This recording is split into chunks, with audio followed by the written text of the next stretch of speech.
We're having a little technical difficulty with our virtual aspect of the meeting, but we'll start in a little bit, so hang on.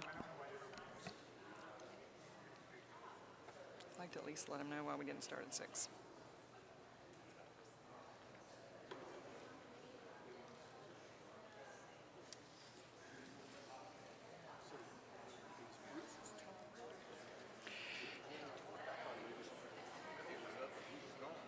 Well, he's reached his limit. Yeah.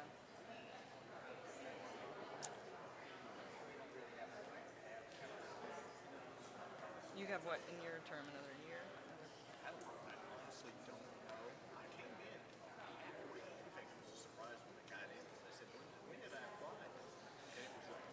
Are you glad you're on the count? Okay, good.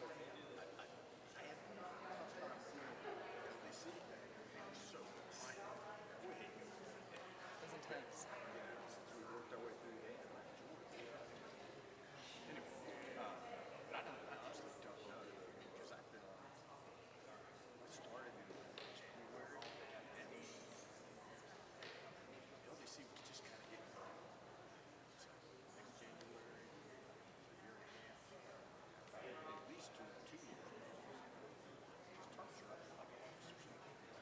It depends on when you start.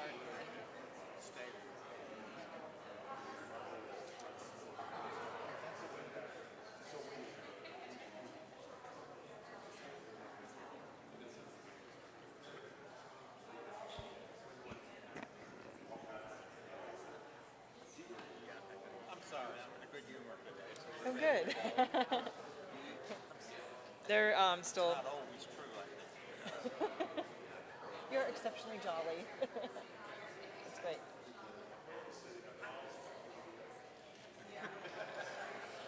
Well, since the monitors weren't working, I went down to check on Brian like, 3 or 4 minutes before. He said, "Oh, are you ready to start?" I said, "No, but I want to see if the commissioners are on and stuff." He's like, "Oh, we still doing Zoom?" That's what he's doing now, is putting it on Zoom. I think he's having some trouble with it.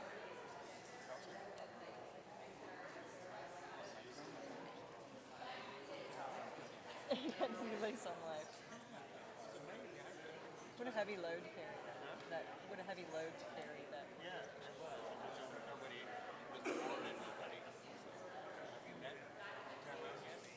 Just on virtual call. Yeah.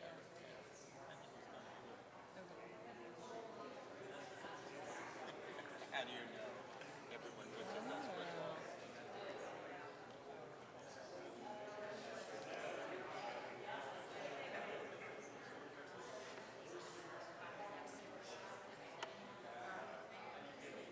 This happened last month. We didn't start till, this happened last month. We didn't start till 5 or 10 minutes after.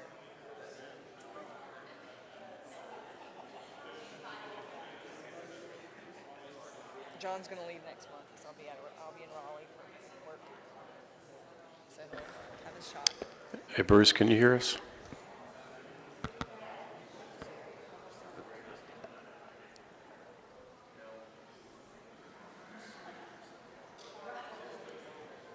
Bruce, can you talk so we can make sure you're working?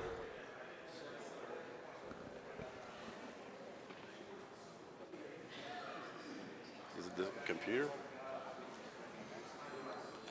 Yeah, try turning the computer volume on. I think it's muted. Yeah, have him try it again.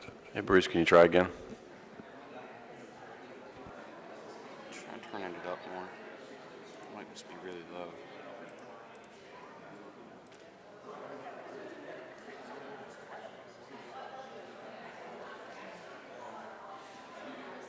That's off.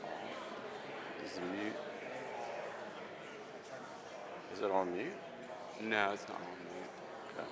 Try hitting the little microphone on the Zoom and do a test and see if the sound comes through. Hit the little arrow, go to advanced settings. Audio settings? Yep. And then test speaker.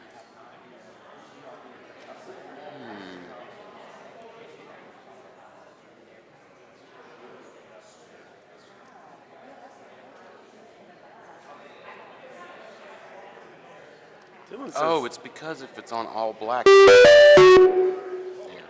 if it's on all black, you can't hear it. Now you should be able to hear Bruce. Okay, test 1, 2, 3. Totally fix that. Right. Cool. Thanks, Sean. That was so loud, you've silenced the room, Bruce. Thank you. Commissioner Bowman, welcome.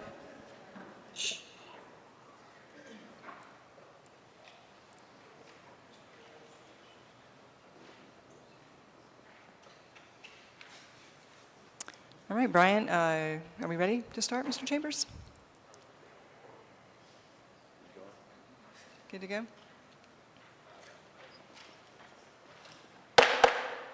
All right, the Wednesday, August 3rd, 2022 Planning Commission meeting is called to order.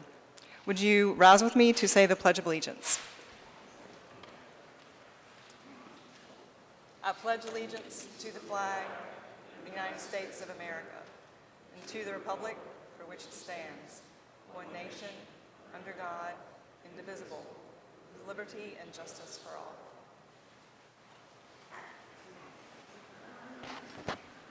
Mr. Attorney, we have a few commissioners missing tonight. Do we still have a quorum? Yes, Madam Chair, and just so everybody knows, the voting majority for tonight's meeting with 5 members would be 3 votes to pass an item. I see that Mr. Goins is trying to join us on the Zoom, so we may have 6.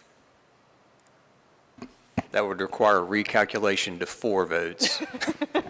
Thank you for calculating that so quickly. We're impressed. All right, during this meeting, a designated staff person will run the Zoom aspect. Thank you, Mr. Chambers, so that each commissioner can focus on the meeting and rather than the technology. If at any time during the meeting a commissioner gets disconnected, the meeting will briefly pause to give him time to return. All matters requiring commission action shall be presented to the Planning Commission by the planning staff and the applicant. In situations where planning staff is the applicant, there will be only one presentation. City staff will make the first presentation. The applicant will make the second presentation. Both presentations are limited to 5 minutes. To maintain an orderly meeting, all presentations shall proceed without interruption, unless the commission desires to intervene with questions or comments. The chair will open the public hearing for those physically present wishing to speak about an item. Those in favor of an item shall be heard first, followed by those opposed to an item. A 10-minute time will be allowed for public comments in favor. A 10-minute time limit will be allowed for comments in opposition of the item. A staff member will track the 10-minute time period. And who is our, Mr. Setterfield, thank you.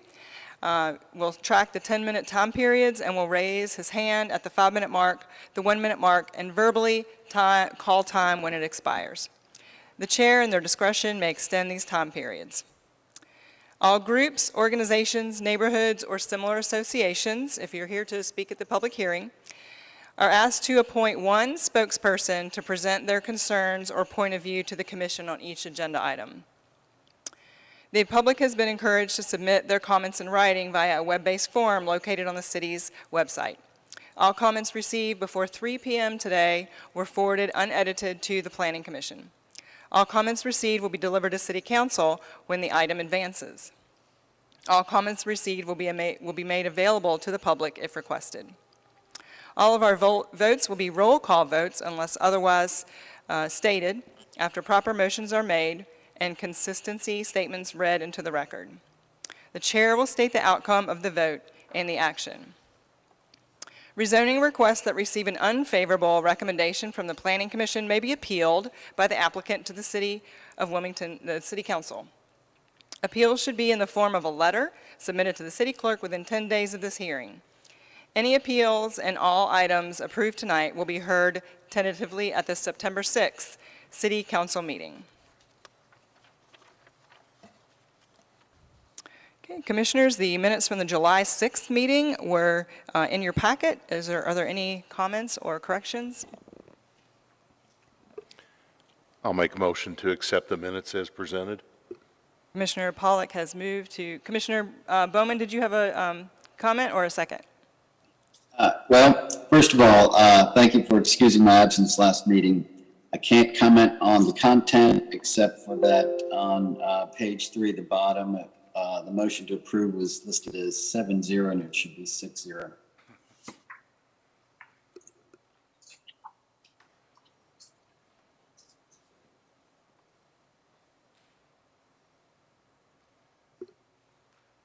Mr. Pollock, would you like to revise your motion? Yes, I would. Yeah, I would make a motion that we accept the minutes as presented with the correction that's just been brought forth to the commission. So it should be 6-0 versus 7-0. Thank you. Do we have a second? Second. Second by Commissioner Woodruff. And we'll do a voice vote on this. All in favor of approving the minutes from July 6, say aye. Aye. Those opposed?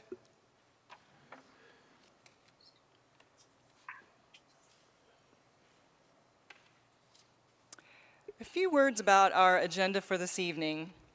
You will see there are item 1 through 3 are conditional district rezonings, and item 4 is called a general rezoning. So the biggest difference between that is the conditional district, if we would recommend this to City Council and they approve it, it goes with conditions. That's why the word conditional district is in there. There are conditions placed on the project, on the approval. For a general rezoning, there are no real conditions listed. So actually the applicant can really do whatever is in the code that's in that district. So if you're here for number 4, that means what you'll hear at the public hearings for items 1 through 3 won't be exactly what should be talked about during item number 4. So items 1 through 3 they'll probably talk a lot more about the projects and what's planned there, whereas with item number 4, we'll be focused more on the zoning district itself and what is the most intense use that could be placed there, and is that a good fit for the area. So I realize there are media reports about what is planned, but for the Planning Commission, that is not part of our consideration for moving the item forward to the City Council. So the most compelling remarks in the public hearing will be about the zoning district that's proposed. So with that said, moving on to agenda item number 1 is a conditional district rezoning of properties containing 2.76 acres located at 701 Military Cutoff and 703 Military Cutoff from R15 residential and O&I to which is office and institutional, to CBCD, Community Business Conditional District, to allow 2 office buildings for a total of 21,200 square feet. And Mr. Walton is here to give our staff report. Thank you. The applicant proposes to rezone the site to office and institutional conditional district to allow 2 office buildings for a total of 21,200 square feet. The subject site was part of the 1995 annexation, effective January 31st of 1999. This is a regional shot of the property itself, adjacent to Mayfair, Westfall Park, as well as just south of the Lucia Point subdivision. These are some of the photos of the site in question, as well as some of the adjacent properties across Military Cutoff and adjacent to the site. 703 Military Cutoff is landlocked within the parent tract and was formerly used as a firing range for the New Hanover County Sheriff's Department. 703 Military is part of an inactive hazardous substance or waste disposal site as defined by the state due to the presence of lead from the former firing range. An agreement signed by the property owner sets land use restrictions for this parcel, which was included in your case summary.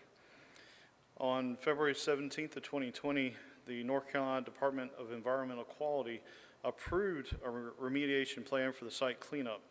I have a copy of that plan for your review upon request, and the applicant can also address the details of that remediation process during the discussion. Again, the applicant proposes 2 office buildings with a total of 21,200 square feet. The initial rezoning request from about a year ago included retail uses, office, and restaurant uses within a community business conditional district rezoning. The proposal has since been modified and is now limited to only office uses. Based on this change in the proposed use, the applicant has agreed to modify their request to an O&I CD district.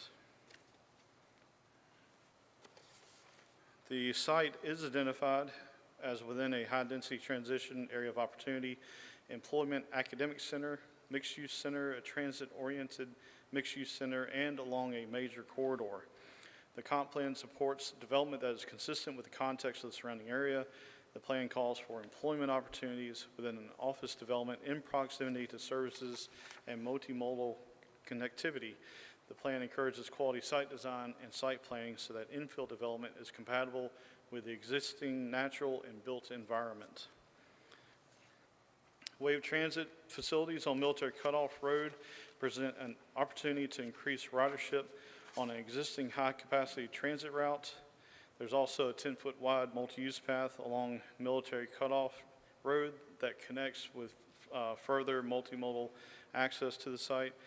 The proposed office use provides an appropriate transition from the retail commercial areas to the south to the existing single-family uses to the north.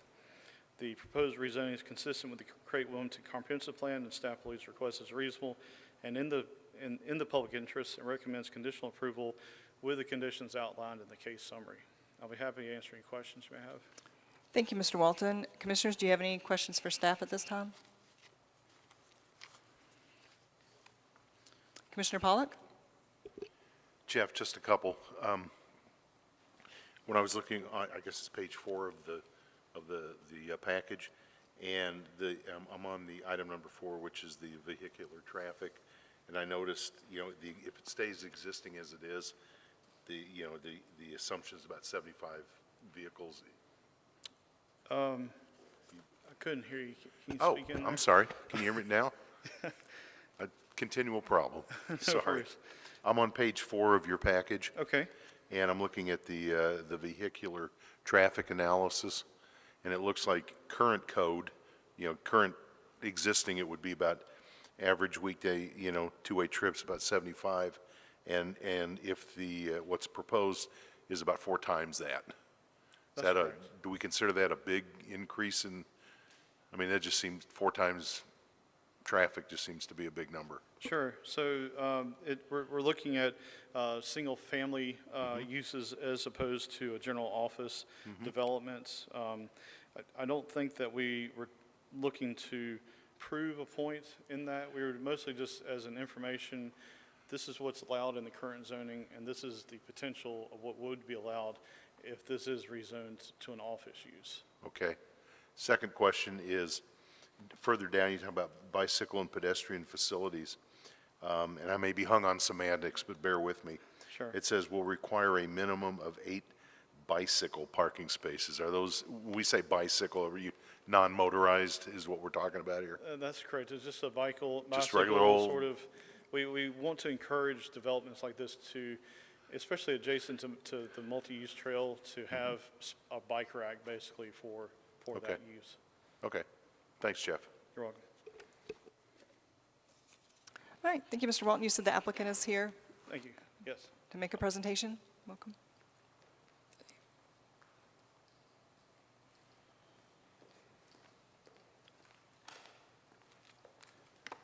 Thank you, Madam Chair and Commissioners. I'm Rayford Trask III. I'm here representing the owner and applicant, Rayford Trask Jr.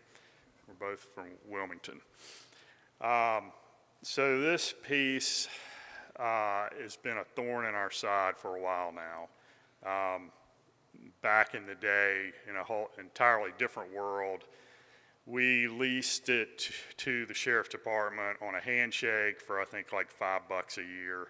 And now I think we're probably a little bit over $1 million into the remediation, and a long time. And I was just glad not to hear about this thing for a while, for several years. And my 84-year-old father said, "Son, I want that mess cleaned up." So we have a really good plan approved by the state. I think a really good project that enables us to do this, and we can get the lead out, no pun intended, and we will have a really good office building. We listened to our neighbors. You know, they had some valid concerns, so we scaled back the uses. You know, there is the reality that there will be some disturbance. We're going to do it as quickly as possible. We'll leave as much of the tree buffer as we can. So I think we'll have a continuation of Renaissance Market there, which has, you know, been very successful. It fits the land use plan. You know, I think it's a really good idea on, you know, checks a lot of positive boxes. I have the consultants here, the technical guys who can answer all your questions about the RAP addenda, a RAP plan, or, you know, anything like that, stormwater, traffic. We're going to generate some traffic, but I don't think it's going to be anything that military cutoff users will notice. As a guy who drives military cutoff back and forth quite a bit. So I appreciate your consideration. And I did not use this very well made PowerPoint. Let's see if anything we need to discuss on here that the consultants want to know better than me. Actually, that is just a vision document. It'll be something really nice, and we think really great neighborhood office use. So thank you again, and we're here to take any questions. Thank you. Commissioners, any questions for the applicant? Commissioner Woodruff? Just, well, real quick or whatever. There are some homeowners that are on whatever direction. I mean, there's about 5 lots or something. What will be the buffer between your property and theirs? Well, I don't know if I have that exactly. If you can see, it will be as much as we can leave. Those are mature trees, and unfortunately, a lot of the lead is near that property line. But and Jim Cornett is here. He can discuss the real technical piece of how it will be done and how much we can leave. I think in some instances, 10 feet. There's one area where we will have to totally take out all the trees. It's a fairly short area. We understand that's not ideal for that homeowner, so we'll do the best we can do with a privacy fence during construction, and then we'll replant. But at first we thought we were going to have to take all the trees, and that was unfortunate. But we have, luckily there's no lead, or not a amount of lead that needs to be removed right on the property line. So we're able to at least get 10 feet in all but that one small area. So will there be any fencing when the remediation's done between property? We'll do, if the neighbors would like the fence to remain. I mean, I've lived here all my life, and I'm not going to do the wrong thing here. We will work with the neighbors to create whatever fence reasonable fence that they like. All right, thank you. I have a question. Commissioner Sharp? I have a question. The visual that you put up looked like it was retail, and I thought the application was for office. It is. That is a vision document for a retail building, but this will be an office building, very similarly constructed, but it's office. Okay. We're fine. conditioned to office. I should just probably remove the word market from the slide, but Fine, thank you. you're welcome. I can't see the other commissioners. Mr. Chambers? Anybody has a question? Commissioner Goins? Yes, if the site is rezoned, does that change the remediation plan at all? No. I'm just asking, so even if it stayed residential, you'd still have to do the same amount of remediation? Could you say the question again? If it stayed, if you were to develop it as a residential property, the amount of remediation you have planned, that would be, I guess, the same? Yes. Okay, I just asked it. Commissioners, Madam Chair, it will not change. Remediation is the same. The state doesn't really care about. Sir, You're can you part of the step up appli- closer to the microphone, Are please? you part of Yes, the sir. applicant, right? Can you hear me good? Yeah, are you a part of the applicant? Yes, my Okay, name's Hardy. James Cornett. I'm actually the geologist that's working on the project, and we'll be in charge of the remediation. There is no consideration really to use. We're removing all of the contamination.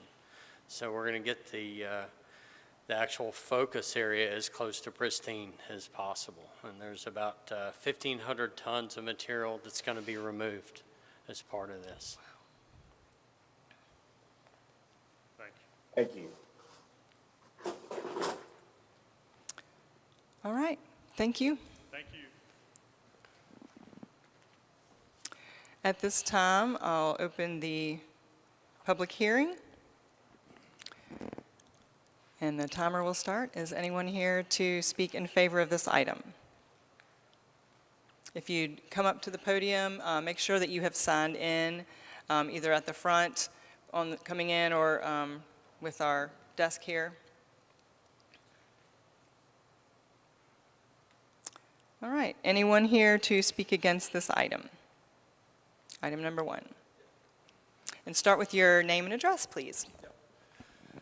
Hey, my name's Matt Salerno. I live at 652 Caicos Court. It is the kind of smaller parallelogram right there, right along the property line with the proposed site. I've been nominated, much to my chagrin, as the voice of Volusia Point neighborhood. I have a bunch of my neighbors right here in the audience. I will, at the outset of this, I do have a fair amount of notes. I will just request that you do give me if I can't see you back there, like give me, I'm going too long and I'll jump into it. So first and foremost, thank you for allowing us to voice our opposition. To call out Jeff Walton, who has been absolutely fantastic in dealing with myself and my neighbors throughout this entire process. He's been completely available. He's a total rock star. He's an asset to the city and to the community. Just wanted to say that out loud, Jeff, thank you. So first and foremost, we understand that the Create Wilmington Comprehensive Plan sets the guardrails for rezoning and the future development of the city. So we did some research. We looked into it. We tried to read as many documents as we could. And I wanted to highlight a couple of elements that I found in the comprehensive plan that we think should be considered and are relevant to some of our concerns that we'll speak to. So starting with some of the things citizens said that informed the creation of the plan. Citizens asked for additional parks within the city limits. Traffic and congestion should be improved, like the idea of keeping green spaces, and most importantly to our opposition to this, to protect the character of single-family neighborhoods. I also wanted to cite a more specific portion of the comprehensive plan policies, section 1.4, titled Compatibility. It states new commercial development should be properly managed through the use of development regulations, the development review process, and other tools. The intent is to avoid unreasonable impacts such as traffic, parking, litter, shadow light, view obstruction, odor, noise, and/or vibration impacts on nearby residential areas. It's our feeling that this proposed rezoning from R15 to O&I directly contradicts the intent of this section and the protections it's meant to offer to the existing residents that exist. One other note that I thought was interesting, between the year 2000 and the time the plan was published, it says only approximately 6% of rezoning land in the city of Wilmington has gone from R15 to a commercial use. That is a small portion of the 3,600 some odd acres. We have to assume that the reason that proportion is so small is because of the potential negative impacts a commercial development has within such proximity that you can see on this plan to existing residential neighborhoods. In going through the assessment that Jeff and his department put together with regard to the application, we wanted to start with the actual, where this whole thing began, the conditional rezoning application. That application itself, submitted by the applicant, states at the top, it's important that the applicant provide information to explain how rezoning request satisfies the following questions. So we went through and we looked at their responses. Question 1, what changed or changing condition justifies the passage of the amendment? The applicant's response simply states the property has surrounding developments used as single-family residences. The property abuts single-family and is most suitable for commercial-type uses as proposed, and the construction of single-family on this parcel at this location is not practical. Our response to that is why? This land, like what's preventing it from being developed R15? Is the city standing in the way of that? When we asked that question at the community meeting, it was explained to us that based on the expense associated with the remediation you heard about earlier, it wasn't financially feasible for the applicant to develop this under the R15 categorization.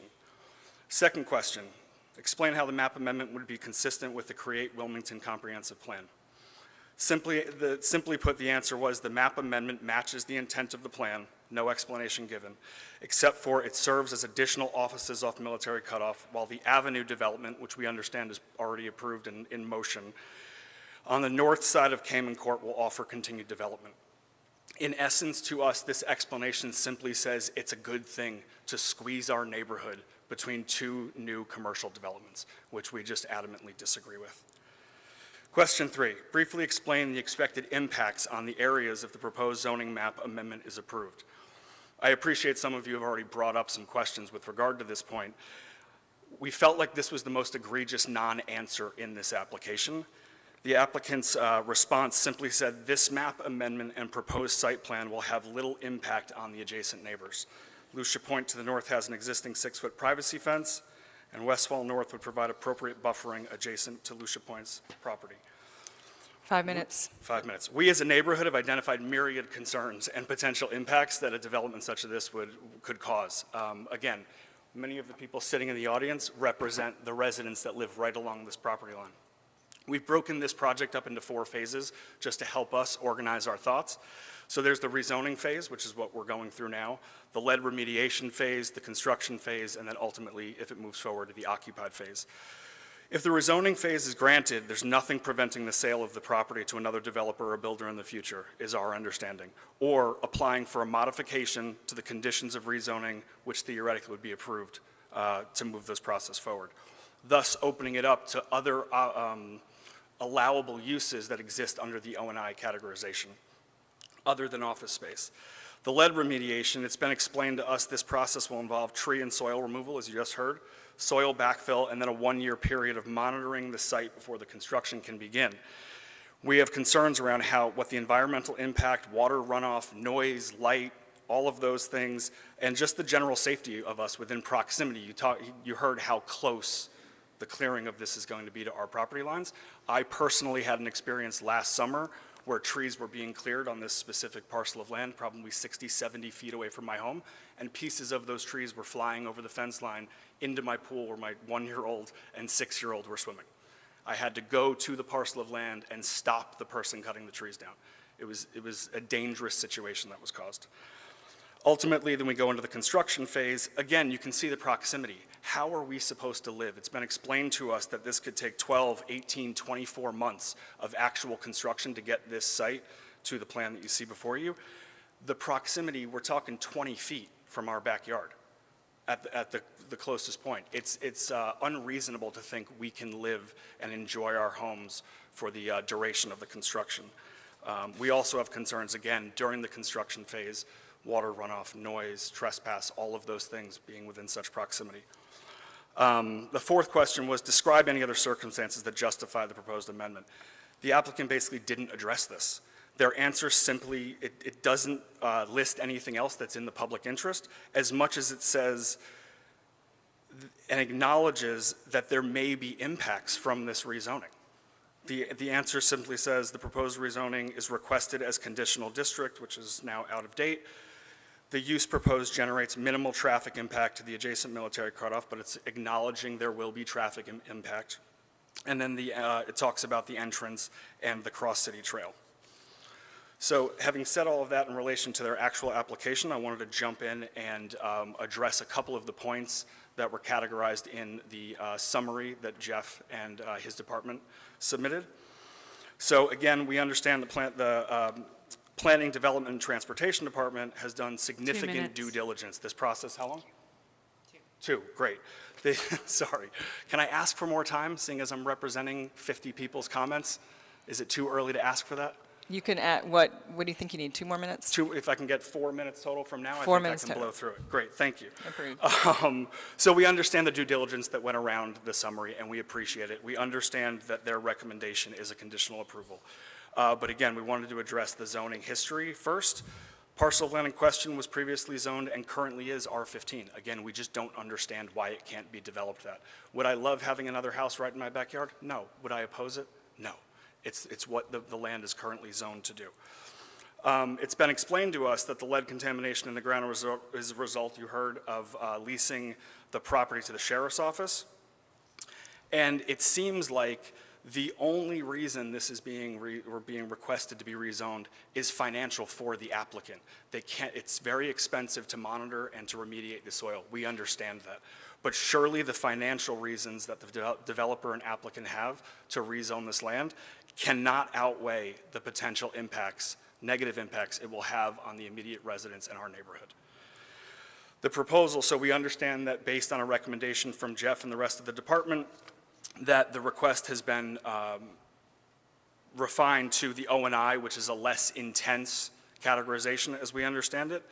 But truthfully, and we appreciate that, but truthfully, it's our view that any commercial categorization on this piece of property is significantly detrimental to the existence and the quality of life in Lucia Point, especially the neighbors that run along the property line.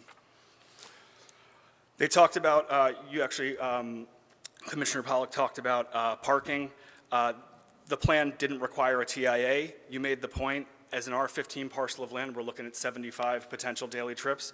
As O&I, we're at 300, and that's 300 cars driving and parking within 20 feet of our backyard. Stormwater is a concern. We understand that a permit's required. We understand that it's only 16.9% impervious surface currently at the site. But when you look at the project area, all of that impervious surface has been concentrated in one portion of the plan. 2 minutes. We understand that by the letter of the code, this is possible. They can submit it and it meets the city's standards.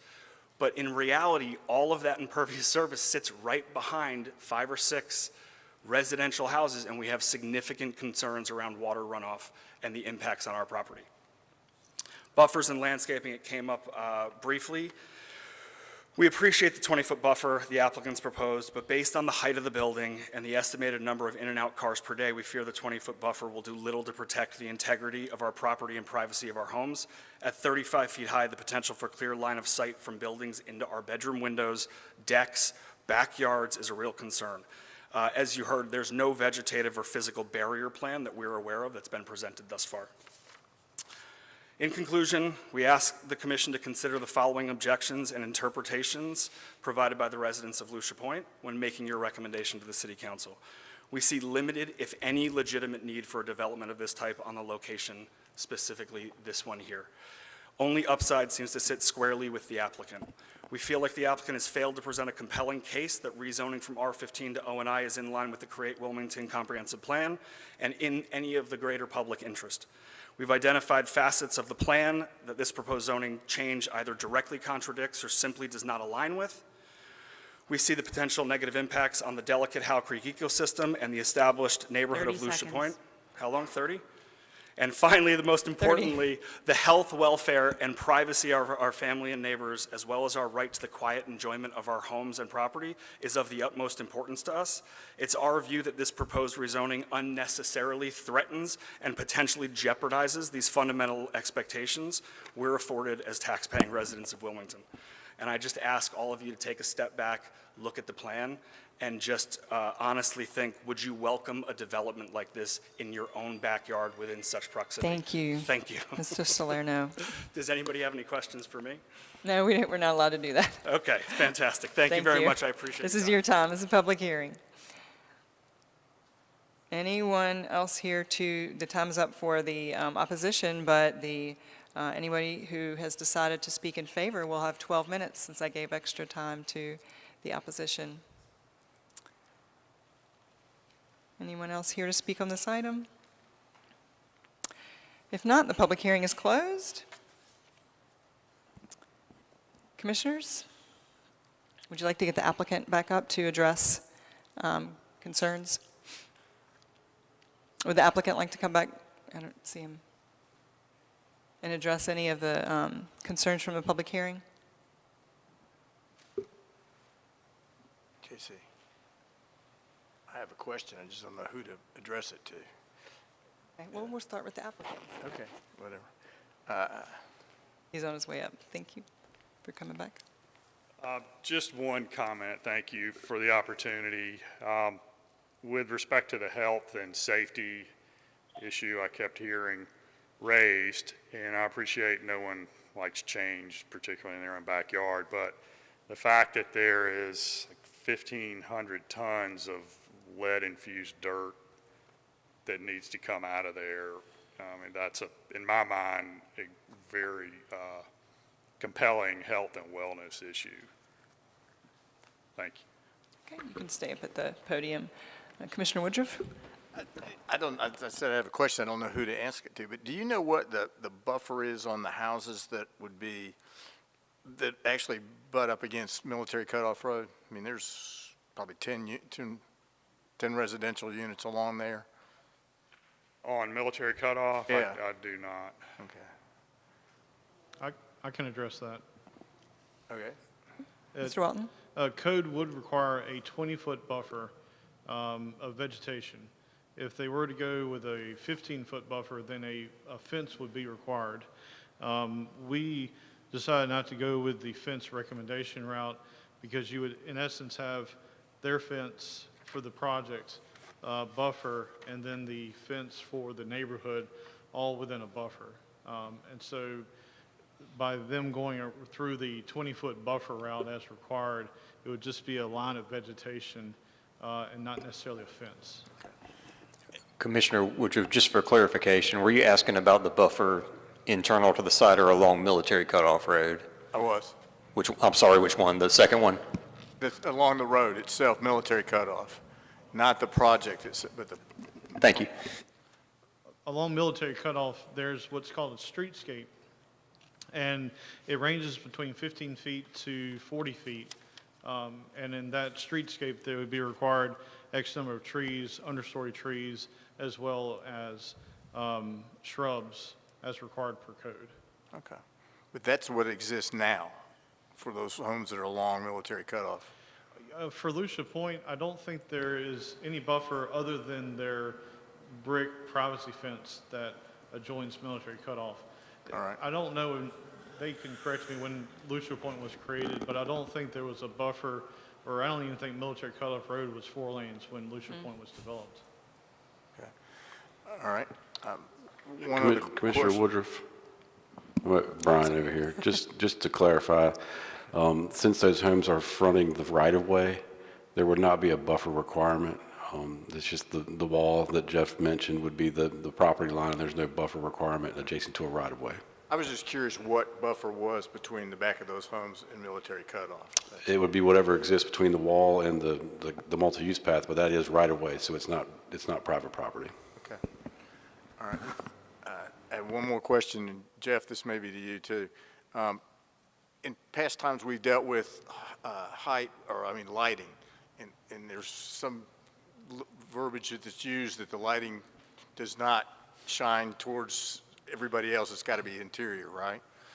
Sure. The new code covers that now. Previously, we would add a condition that light would be of the cutoff variety and not bleed into an adjacent residential area. But the code provisions now cover that. It would be some sort of cutoff fixture so that the light would be contained within their parking lot or development and limited as much as possible from lighting up the backyards of the residents adjacent. All right, thank you. Commissioner Bowman? Yes, thank you, Madam Chair.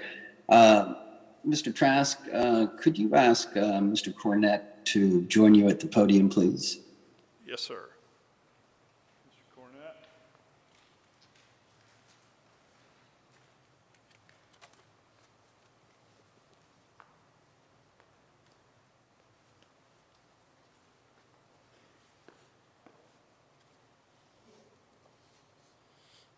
I'm here. Thank you, Mr. Cornett. Yes, sir. I wonder if you could explain a little bit about the hazardous soil. It seems to me that, I mean, there's two questions here in my mind. One, is this appropriate zone or parcel to rezone based on zoning? But then there's another matter of the contaminants. And I don't know, the two aren't necessarily related in my mind. But I would think that a commercial office development like this might be more appropriate to use for a contaminated site, brownfield, if you will. And I wanted to see if you could, as a geologist, explain to us, you know, is when the soils are cleaned up, probably there's going to be some trace elements, and you've got monitoring wells. And two things that come to my mind. One is, do we want to have contaminants like that sitting that close to a blue line stream without being corrected? And two, is it maybe not so appropriate to use for single-family residential, seeing as the soil in the backyards would be contaminated? Do you have any comment to that? I agree with that statement that the commercial will have significantly more paved area, and there's a balance there with the stormwater, and I'll have to let the engineer answer that question, but it will minimize any potential impact because we simply won't have kids running around nearly as much. And so this will allow us to not only remediate, but also protect from those residuals. That's a very insightful question. Thanks. All right, thank you. And Mr. Trask, do you have a civil engineer present with your team today? We do. Yeah. Make sure you're all getting close to the microphone so we can get all your comments on the record. Yes, sir. My name's Hastings Sarton with McKim Creed. Thank you, Hastings. I hate to see trees torn down unnecessarily, but I see this as sort of a necessary thing no matter what the site is used for, such that we can have the property cleaned up. But can you tell us the nature or the sort of the ecosystems that run with this blue line stream just to the bottom of the page, please? I don't think I can speak on the ecosystem. I know the stream is part of Howe Creek. A little closer to the mic, please. Sorry. I know the stream is part of the Howe Creek, and we are within the conservation resource. And so on an engineering standpoint, I know we do have to contain all the stormwater, and it all be treated before it is actually released. I do believe while we are treating it, it actually probably does help with the remediation of lead continuing to go into Howe Creek. I don't know if I answered your question or not. I guess my point is it feeds into a fragile natural environment, and that's a concern. It's especially a concern if the property isn't corrected or abated, if you will. So, okay, thank you for those comments. I'm sorry. He just said thank you. Thank you. You've answered my questions. Okay. Commissioner Pollack? This is Jeff. This is to you. the comment was made earlier about stormwater runoff and, you know, the things related to that. When I look at the conditions and it says, you know, final approval by the technical review committee, et cetera, will that all be addressed in that TRC and final review process, stormwater and related? Absolutely. The tree removal permit, the erosion control, as well as the stormwater runoff and where that outfall goes will all be addressed when this comes in for a formal plan review for us. So any one of those items could be a red light and stop until appropriately addressed to get through the committee, correct? That's correct, but we would expect the applicant to fully engineer a site plan Sure. when this thing does come in for review, including the remediation and how they're planning to handle the stormwater measures. Because as you can see on the screen, they aren't proposing a pond, so it had to be an underground infiltration system of something. And I'm sure that'll be a result of the remediation that they're planning to do on site. That's just my opinion as to what I think they're going to do. Understand. Thanks, Jeff. Is there more you can tell us about the stormwater treatment plans? I know we don't have that much in our packet, but I know at this point in your project design and planning and due diligence, I'm sure you have a little idea of what you would like to do there. Yes, it is an underground infiltration system. We think that's actually more appropriate in an environmental sensitive area than a pond, which, you know, as it has outflows, and this, I think will obviously maximize the site and provide a better retention system for us. Okay. Commissioner Sharp. I have a question for staff. Do we know what the height would be permitted if this was approved for the commercial buildings? Sure. So in the O&I zone, it would be a 45-foot height maximum that would be allowed. And if it remained as a currently residential, what would be the height limitation? Sure. It would be 35-foot height maximum. So there's only a 10-foot differential. That's correct. There are not many zones we have in town that allow for anything over 45 other than CBD and I believe the multi-dwelling districts and industrial, of course. But across the board, it's pretty standard for a 45-foot height max in the majority of our commercial zones. And my last question is, the topography between this and the adjoining residential neighborhood, is it lower, higher in terms of topography? That may be a question for the applicant. My opinion is it does drop to a creek, so it probably does fall, but I have to default to the applicant. So, to the applicant? Yes, sir. For the most part, it is fairly flat until you get to the south east portion of the site where it does drop off more into a creek. For the most part, though, on the site we're building, it's going to be fairly flat. So if I understand then, on this flat piece of territory, the applicant could build a commercial building up to 45 foot tall. Yes. Yes, sir. That would be equivalent of 3 floors, 4 floors? 3. Okay, thank you very much. You're welcome. And this proposal is just for 2. Excuse me? Is that your point? This proposal is just for 2 stories? Yes, we are limited to 2 stories. I understand that. Okay. Okay.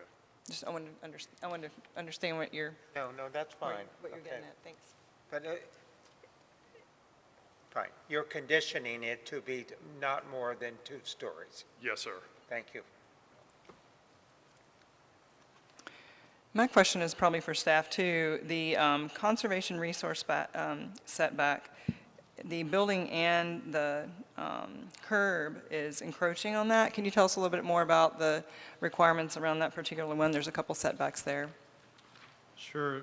So we have gone through several iterations with the applicant on this, and it's on page 5 of their application. There are a couple color lines on here.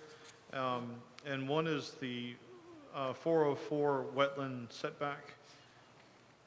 I think the setback, I want to say it's 35 feet, but I always get it confused. It's either 30 or 35 feet.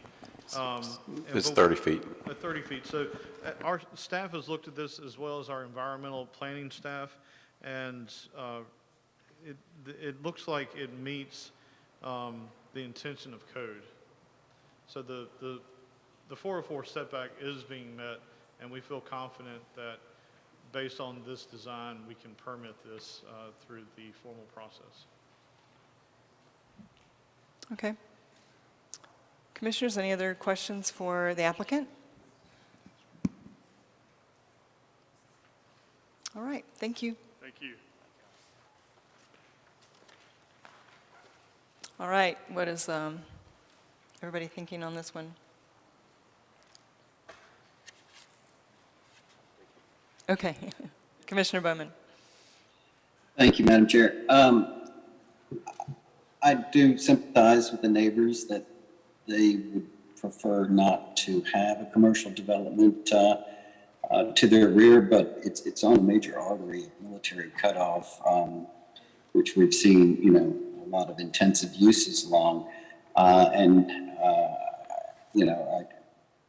You can pick things out of the comprehensive code that could apply in all sorts of directions, but I think this is clearly within reason and intent of what the comprehensive code calls for, given its proximity to that main road.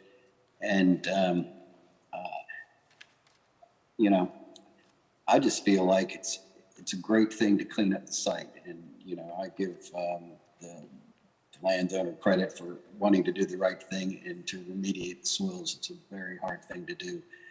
And I don't think, given that unique condition really isn't addressed in the comprehensive code, that it's appropriate to see it as an optimum or choice piece of property for single-family residential. I don't think it's a compatible condition. Just my thoughts. Thank you. Did you have something?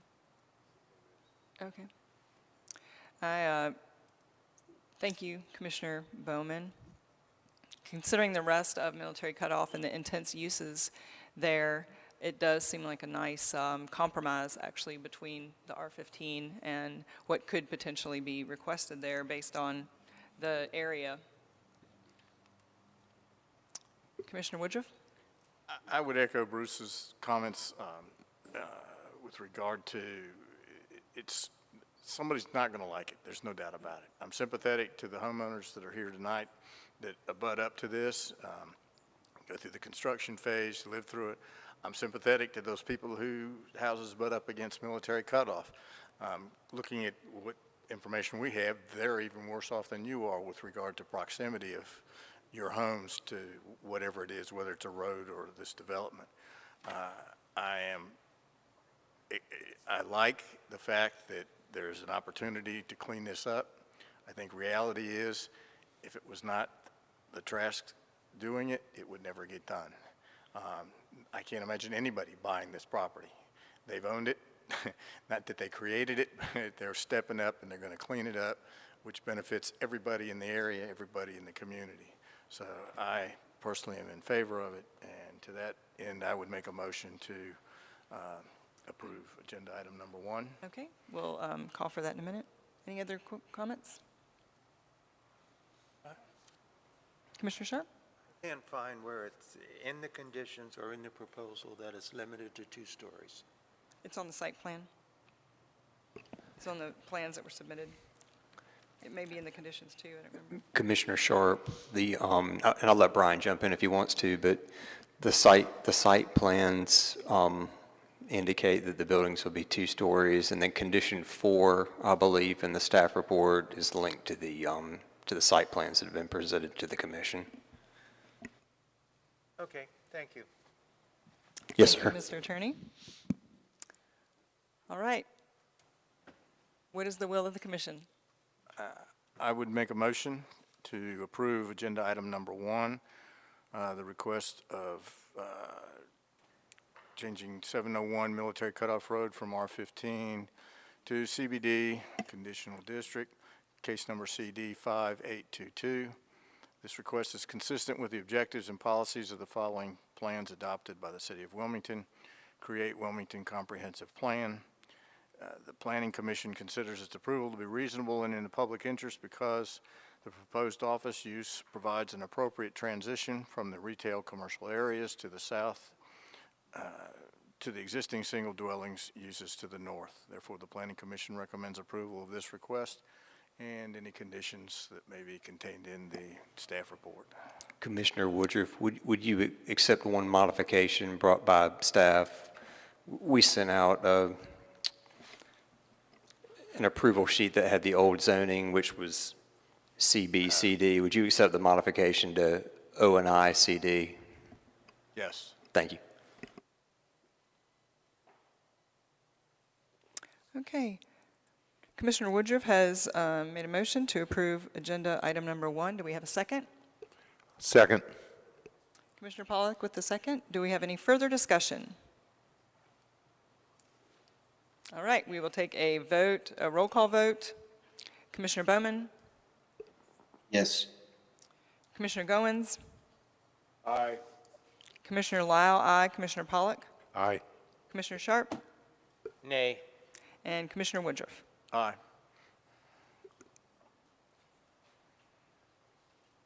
And agenda item number 1 is approved 5-1. I might call on you to help me calculate again, Mr. Attorney, but I think we're 5-1. I appreciate the confidence in my math, but that's probably a mistake.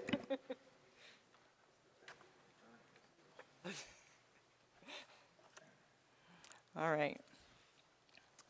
Agenda item number 2 is a conditional district rezoning of properties containing .84 of an acre located at 271 South Carr and 4515 Greenway Avenue from R10, medium density single dwelling district, to R5, medium density mixed residential district, conditional district, for a 4-lot duplex. And Mr. Mahoney is here for our staff report.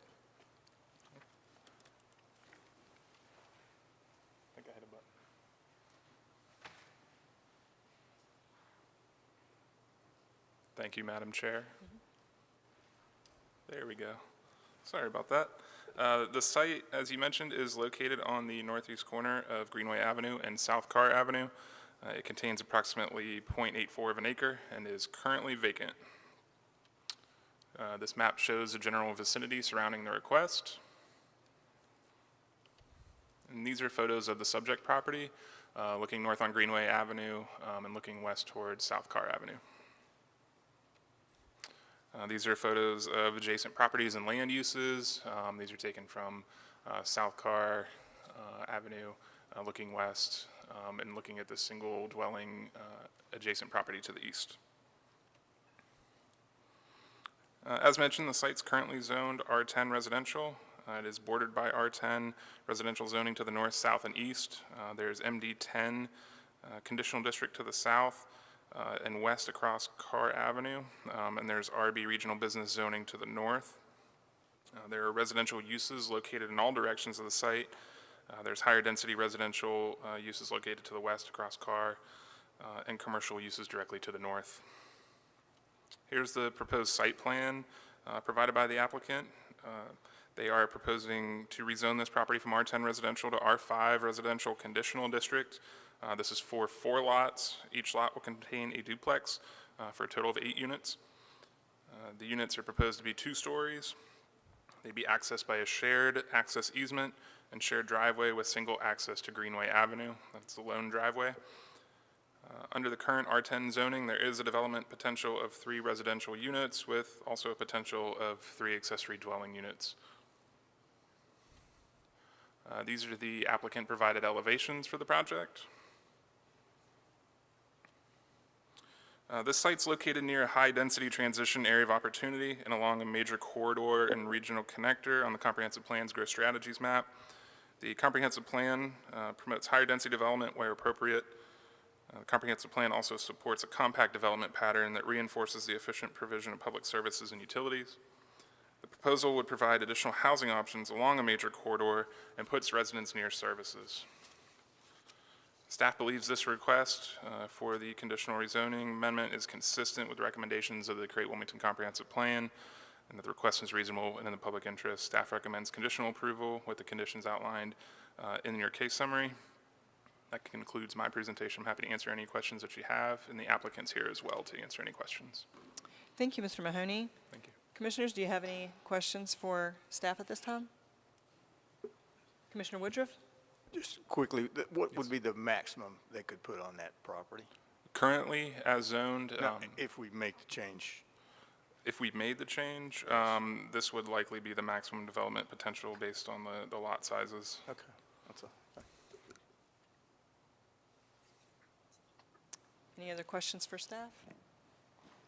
All right, we'll hear from the applicant Thank you. next.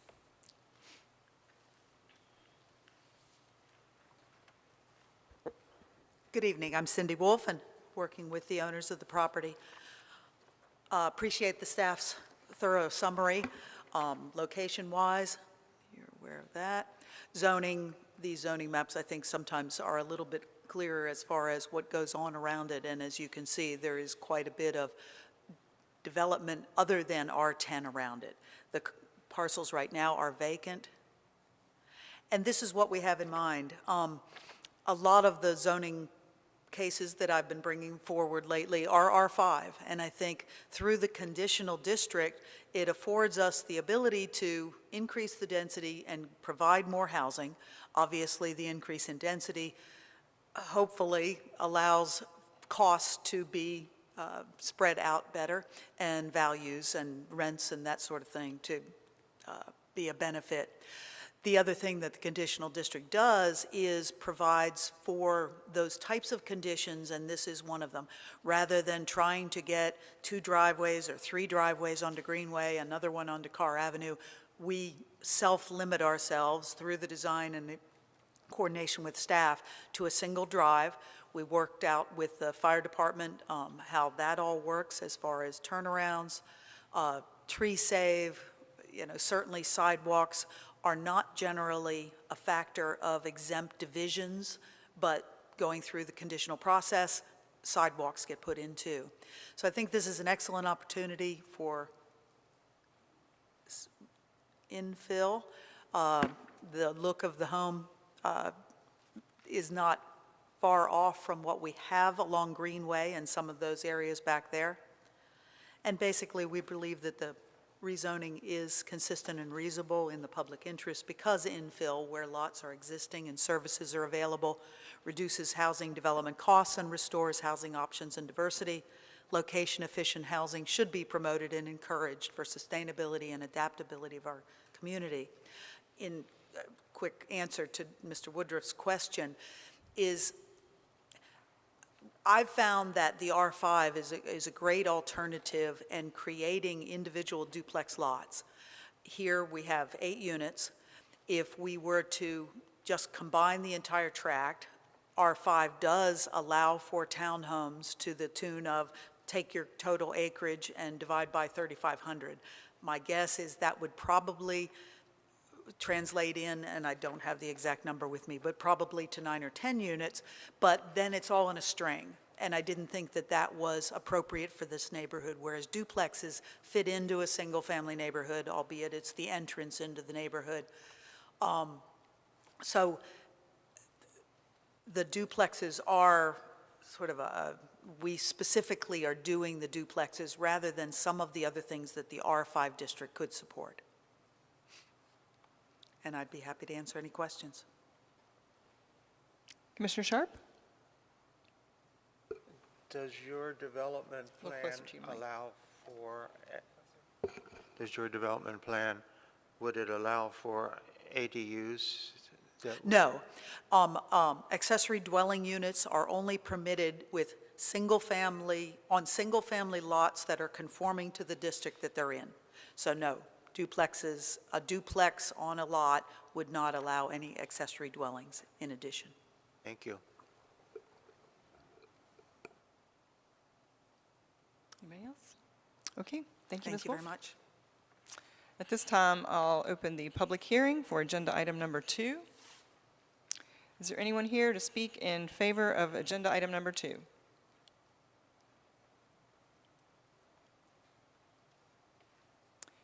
Okay, is there anyone here to speak in opposition to agenda item number 2?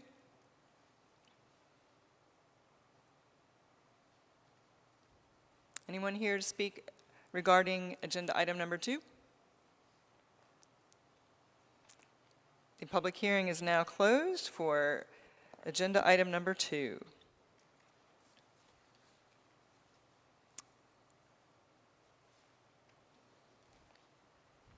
I like, my favorite part of this plan, I think, is the fact that there's one driveway, and it's not on South Carr. So I appreciate all the effort that has gone into the site plan here, and it looks to me like a good transitional area. There is a lot of different types of zoning there in the heart of the city, kind of, and I think it's a nice product. Part of the missing middle, of course, that we need in the community. Yes, Madam Chair, I can mirror that thought. I think the fact that it has so much frontage makes it really work better. Commissioner Sharp? Oh, okay, thought you were. All right, what is the will of the commission? Commissioner Pollack? I'm going to make a motion. I'm going to motion that the commission approve agenda item number 2, which is case number CD 2-822, rezoned from R10 to R5. The request is consistent with the objectives and policies of the plans adopted by the City of Wilmington. The Planning Commission considers the approval to be reasonable and in the public interest, and the proposal would allow for additional density that is compatible with the surrounding neighborhoods and in close proximity to commercial services and uses. Thank you, Commissioner Pollack. Commissioner Pollack has moved to approve agenda item number 2. Do we have a second? Second. Second by Commissioner Sharp. Any further discussion? All right, we will take a roll call vote. Commissioner Bowman? Aye. Commissioner Goins? Aye. Commissioner Lyle? Aye. Commissioner Pollack? Aye. Commissioner Sharp? Aye. And Commissioner Woodruff? Aye. The motion passes 6-0. Thank you.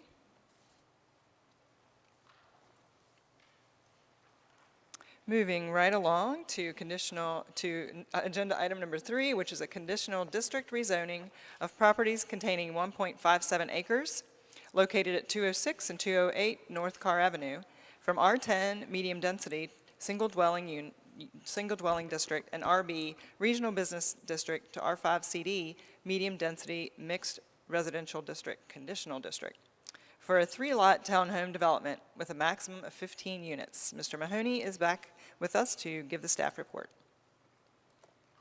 Thank you, Madam Chair and members of the commission.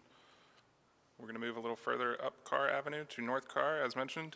This site's located on the southeast corner of North Carr and Birchwood Drive. It contains approximately 1.57 acres and is currently occupied by 2 residential structures.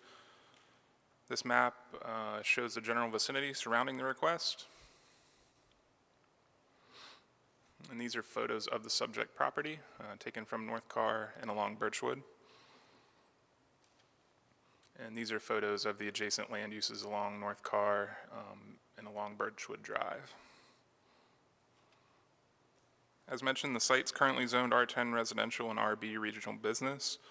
It's bordered by R10 to the north, O&I to the south and west, and RB regional business zoning to the south and east. There are residential uses located to the west and north, with commercial uses located to the south and east. This is the proposed site plan provided by the applicant. As mentioned, they are planning on rezoning from R10 to R5 conditional district, CD. Excuse me, R10 and RB. There's a small slice of regional business on this property as well. It's split zoned. The applicant has since revised from the agenda. This is a 2-lot division, which it should be correct within your packets. It's 2 residential lots I believe there's a typo in the agenda saying 3, but within your packet, 2 residential lots is what's being proposed. Each lot is containing a townhome. There's a total of 15 units across the 2. One townhome will provide 9 units, the other providing 6. Townhomes are permitted in the R5 district. There's a lot size requirement of 3,500 square feet per unit, and each of these lots is in compliance with the size requirements. The townhome units are accessed by a shared driveway with single access to Birchwood Drive. There's also direct sidewalk access from each unit out to the existing sidewalk on Birchwood Drive. Under the current R10 zoning, there's a development potential of 6 residential units, again with the potential for 6 accessory dwelling units as well. These are proposed elevations provided by the applicant. This site is located within a high-density transition area of opportunity, a mixed-use place, mixed-use center, and a transit-oriented mixed-use center in the Comprehensive Plan's Growth Strategies map.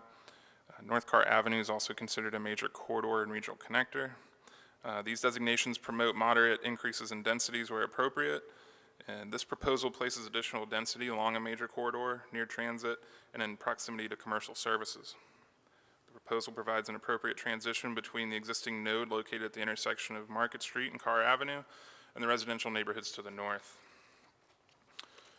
Staff believes this proposed zoning amendment is consistent with the recommendations of the Great Wilmington Comprehensive Plan and that the request is reasonable in public interest.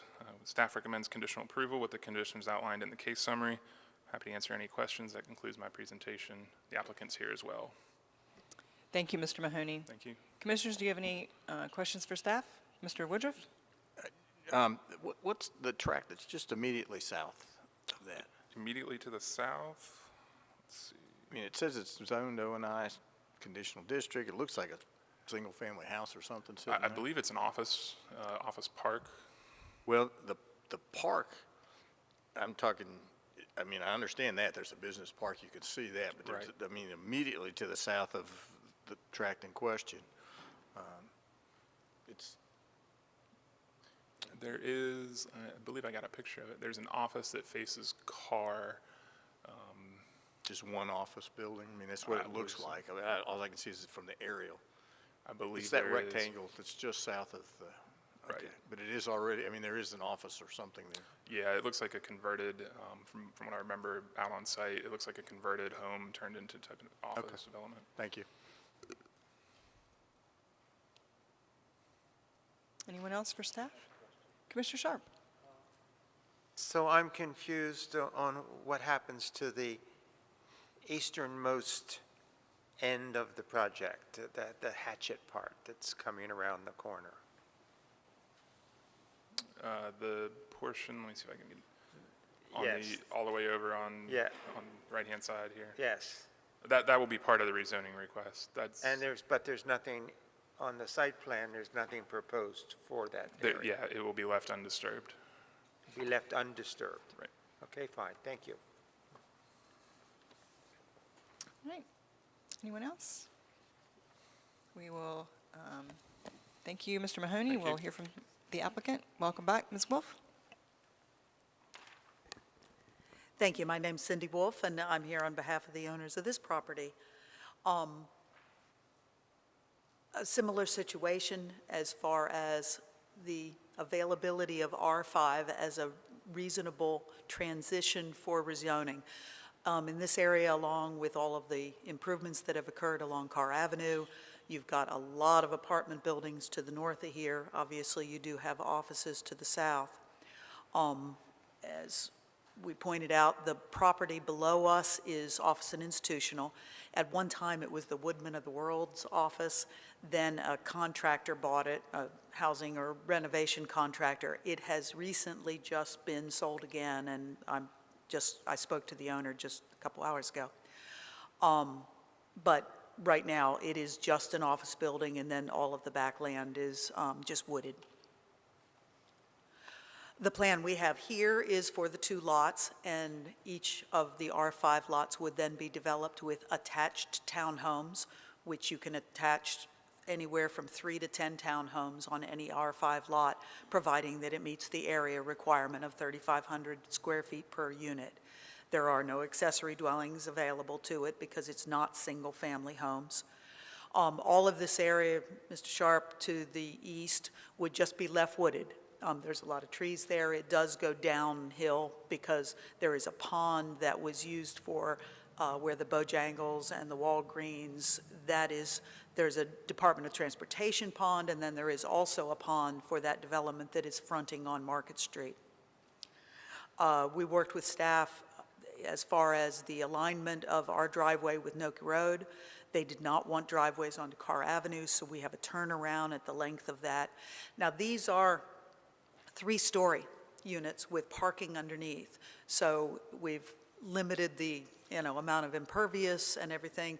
We've certainly addressed the policies and the strategies for having homes address the sidewalk and parking and hiding the parking at the rear. And so with that, we appreciate the staff's thorough report. All of the consistency is very positive, we believe, and I'd be happy to answer any questions. Thank you. Commissioners, do you have any? Commissioner Sharp? I have a question. So the undeveloped portion onto the east is part of the calculations? Oh, absolutely. And it could never be partitioned off? That's correct. Fine, thank you.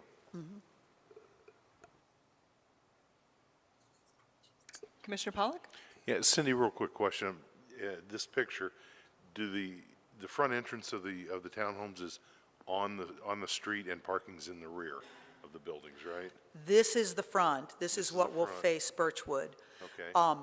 The end units it probably wouldn't be the same for both ends necessarily, although it's just a difference of some windows. But rather than having a blank wall to the side that faces North Carr, the architect has worked with that specific end unit elevation so that we put some windows in the garage, we put some high windows over the bedrooms that are on the 3rd floor, so it's just a nicer appeal for that elevation. And internal, as I said, parking is underneath, so you'll see along the drive aisle a garage door. The front door to the unit. Front door is to on Birchwood. Okay, thank you. Great. Anyone else for the applicant right now? Commissioner Bowman? Yes, Ms. Wolf, I mean, really beyond the purview, but I just was curious. You've got the 9 units grouped together, and it appears that you've got enough length of land to maybe break that bigger building into 2 with maybe a walkway in between. It seems to me, guest parking in the rear, walking around to the front door seems a little circuitous. Is there anything related to the site that restricts use such that those 9 units are clustered together? Yes. Where those 3 little green dots are is a depression that is about 8 feet deep, and there is an easement. I don't have the site plan that the staff has, but perhaps Brian could bring that up. I see a dashed line. That's not surprising. There are some easements. Okay. There is a depression there you see right there. So I can't move into there. I would lose a unit if I divided that lot into 2 lots. Initially, we did have 2 lots there, but if I shifted off to the west, there are 2 large dogwood trees. So I preferred not to have the string of 9 attached townhomes, but this was the most expedient for the purposes. All but right. I believe is the there architect. a way to maybe improve? I'm sorry to speak. Is there maybe a way to look at improving some of the sidewalk connectivity from where people park as guests to the front? It looks They don't like, need to go to the front. I mean, the way the architect has the floor plan set up, the garage is an actual access entrance. Right. Okay. All right. Well, I was thinking more about guests, but anyway, you've answered my question. Thank you.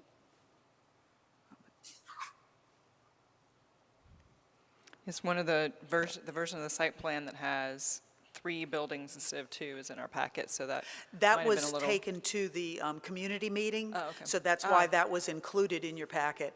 They always like to include whatever I showed the public. That's right. But only one person from the public came, and they were one of the owners in the office complex, one lot over the larger office complex, and they have some drainage issues, but they were not concerned about ours. Great, thanks. All right. Thank you, Ms. Wolf. At this time, we will open the public hearing for agenda item number 3. Is there anyone here to speak in favor of agenda item number 3? Welcome to the podium. Start with your name and your address, and before you leave, just make sure you've signed in with our staff. Good evening, board members. My name is Jonathan Washburn. I live at 310 North Kerr Avenue, and I'll explain that in a minute, and I did sign up. I own the property at 310 North Kerr. I represented a guy named Ed Kerr, and he said, they named it after my dad, it's Kerr. I've retrained myself. I'm losing the battle on that with everybody else, but it's Kerr. I am really excited about this project. I support this project. This is a changing character of neighborhood. The new roads, the widening of Kerr Avenue, the installation of this access road, Noak Road that goes across. Actually, my property fronts on North Kerr, but it crosses Noak Road and has half an acre, 5/10 of an acre back there. I come around and access Birchwood to go to the stoplight or to go out to Market Street the other way. And the problem with that neighborhood so far is there really is nobody living there, and people have been using it as their trash can as they depart one place to another place. When I first moved in there in November, I went back and started cleaning Oak Road, and it's a lot better, but there's nobody taking care of Birchwood there. And by the way, I am in discussions to make a little land swap, and I'll end up, if we do this, we both want to proceed with the land that's right across the street from this on the other side of Oak Road. So I'm totally supportive of this. I was a little bit surprised, maybe even disappointed about the relocation of the driveway to cross directly Noak. But it's a great idea. It's probably good for traffic. My concern is a lot of drivers have become confused about where their turn signal is in their car. And when I'm trying to come out Noak, they're going to probably turn left, but I won't know they're trying to turn left. And I find opposing roads to create some traffic snarls. I liked it better when it was a little farther down, but that's not a big problem. It's not a highly traveled road. This is going to have a low traffic impact. I've seen the numbers. I don't have a problem with it. I would have preferred it to be where it had been in the original plan. But I love that they're doing something here. I love that they're going to make a single access point. I love that they're going to have parking in the back. Everything about this, to me, maybe that driveway, but everything else to me just seems to be a superior project. I'm totally supportive of it, and that's what I have to say. Thank you. Thank you, Mr. Washburn. Anyone else here to speak in favor of this item? All right. Anyone here to speak in opposition of agenda item number 3? Anyone here to speak on agenda item number 3? All right. The public hearing is now closed.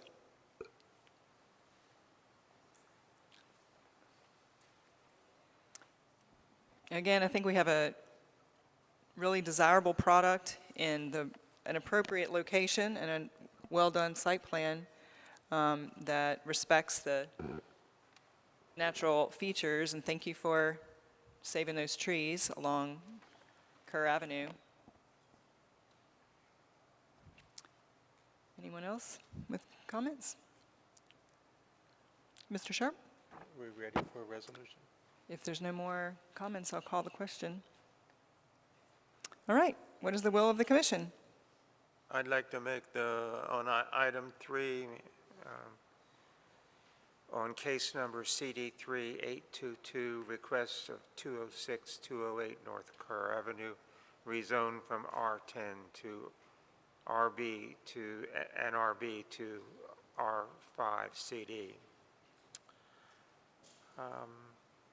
I move the approval of this request. The request is consistent with the objectives and the policies of the following plans as adopted by the City of Wilmington. Create the Wilmington Comprehensive Plan. it is also very much appropriate from RUDO as an infill project and a well-designed addition to the community.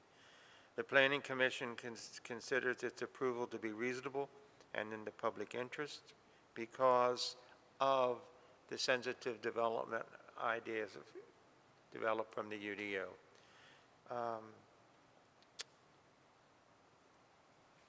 The proposal would allow additional density along the major corridor, and that is compatible with the surrounding neighborhoods and in close proximity to commercial services and uses.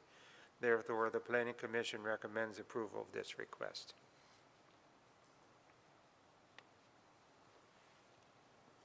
Right. Thank you, Commissioner Sharp. Do we have, Commissioner Sharp has moved to approve agenda item 3. Is there a second?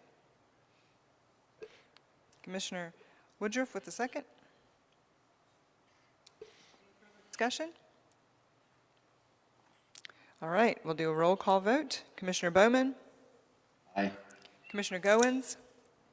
Aye. Commissioner Lyle, aye. Commissioner Pollock? Aye. Commissioner Sharp? Aye. And Commissioner Woodruff? Aye. The motion passes 6-0.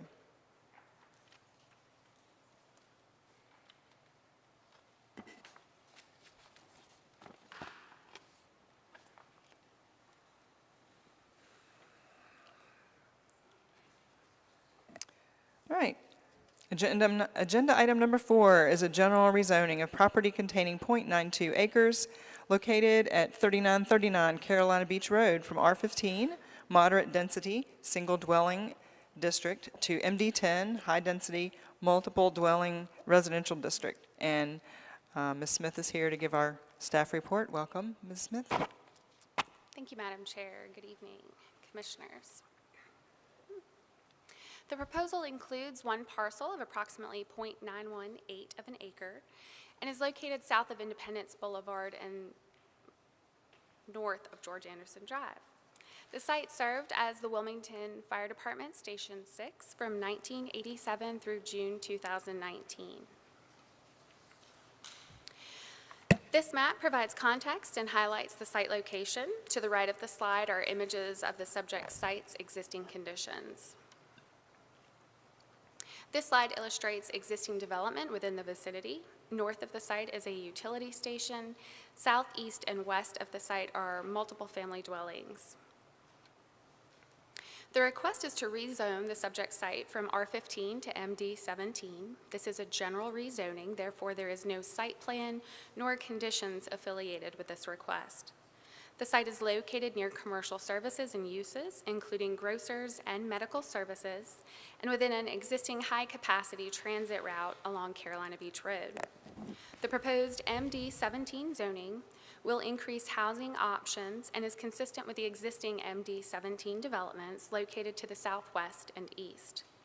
With 20% required open space and application of site and building design standards, the proposed rezoning would provide more green space, pedestrian paths, and architectural assurances than redevelopment under the current R15 district. This chart provides analysis of the uses permitted by right and under prescribed conditions for both the current R15 and proposed MD17 zoning districts. Highlights indicate a difference in potential land uses.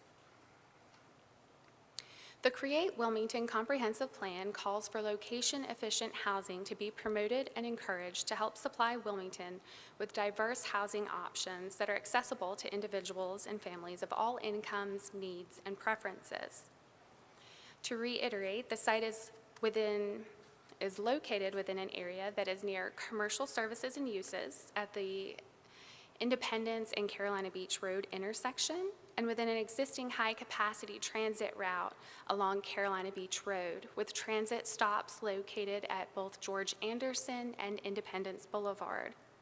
The proposed high-density multiple dwelling residential zoning is consistent with existing MD17 developments located to the southwest and east. Based on the information contained in the case summary, as well as the Create Wilmington Comprehensive Plan, staff believes the request is reasonable and in the public interest and recommends approval. That concludes staff's presentation. I'm happy to answer any questions you may have. We also have Aubrey Parsley present as the applicant for this request. Okay, so Ms. Parsley has a presentation as well? He does, Sorry. All right, the applicant is next, unless we have any questions from staff. All right, Mr. Parsley. Good evening, Madam Chair, members of the commission. Thank you very much. Again, my name is Aubrey Parsley, and I'm the Director of Economic Development for the City of Wilmington, and I will be representing the city tonight as the applicant, as was stated by Ms. Smith. It's already been said, but it does bear repeating. This item is a general rezoning, and because it is a general rezoning, this proceeding does not contemplate the intended use or the user of the property. It asks commissioners and council members at a later date to consider, after having heard from the public, as is being done tonight or will be done tonight, the highest, most intensive zoning that's consistent with the city's comprehensive plan. But additional information is obviously, as was alluded to earlier, out there about this project, and it is out there because the city intentionally put it out there via an announcement and a press release to be as transparent as possible with the public. And as was stated in the announcement, city staff intends to first apply for general rezoning, which is what's being done tonight, and then if approved, submit a resolution to council, which would permit the city manager to donate the property to Good Shepherd for permanent supportive housing, which is a specific subset of affordable housing designed to cater to those who are chronically homeless, adults with disabilities, and this includes seniors and veterans. So there's two separate decisions to be made with this project. The first is tonight, does the property merit rezoning?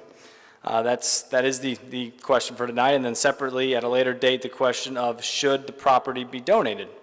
These items will be voted on separately. The public now, with the full story, because of the announcement and the transparency that we brought forth via that announcement, has all the information needed to fully participate in all the relevant public processes. This was our intent in doing this, just to be fully transparent with the public and have their government really spell out what was intended for this project in the future. I cannot speak to the merits of the rezoning any better than Ms. Smith already did. Happy to answer any questions now or later. Thank you for your consideration. Okay, Commissioner, thank you. Commissioners, do you have any questions for the applicant at this time?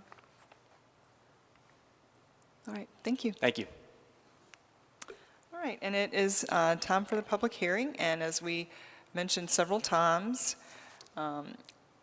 there is this is a general rezoning, so we're focused on the actual zoning and not the intended use that's out there. That is something to be decided at a later date, so we're looking at that today. Having said that, this is your public hearing, so use your 10 minutes as you see fit, but we wanted you to know how we're voting and what that process is like and what we're voting on. So we will open the public hearing, and anyone who is here to speak in favor of agenda item number 4 can come forward. Make sure you've signed in, and Mr. Satterfield is going to start the clock for 10 minutes for comments in favor.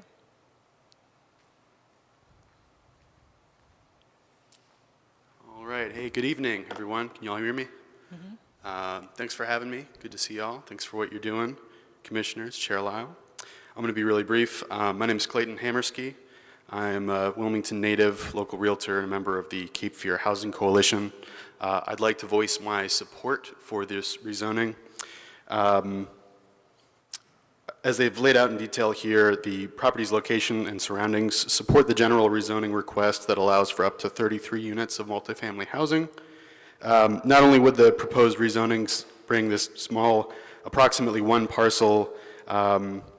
acre parcel up to the same zoned density as the surrounding neighborhoods, this infill project would create more diverse and integrated mixed income community that the LDC encourages when considering placement of housing projects with affordable units.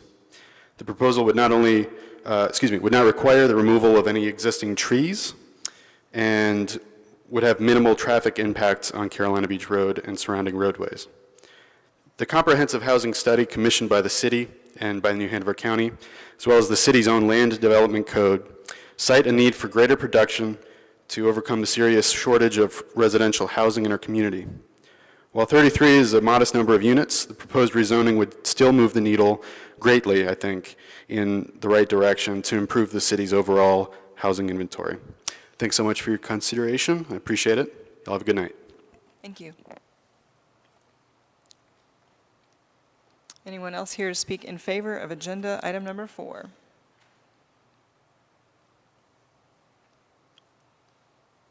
Okay, we will start the clock now for anyone who is here to speak in opposition of agenda item number 4. Start with your name and address and make sure you've signed in before you leave. Hi, I signed in. I'm Beth Craig. I live at 4106, Unit 103, Breezewood Condominiums. Also the president of the HOA for our neighborhood. We have 344 condominiums over 35 acres. It's a large complex. Maximum height is 2 stories. Our property is adjacent to 3939 Carolina Beach Road. And I appreciate, excuse me, Aubrey commenting on the city wanting to be transparent, and we appreciate that. However, our residents did not receive, and not all of our residents received a letter about this until noting that this was going to be a rezoning meeting until July 22nd. We scrambled. We had a regular board meeting July 26th, where Aubrey did attend by Zoom, which we appreciated, and 2 representatives from Good Shepherd. But we do feel a bit blindsided, and even in the application, Breezewood was not noted.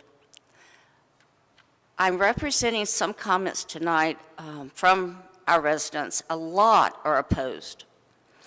Some, however, are in favor. But there are common concerns. The very first, absolute, most urgent concern is the fact that we know that people will be walking from this affordable housing unit through Breezewood to get to George Anderson to a bus pickup if sidewalks are not installed.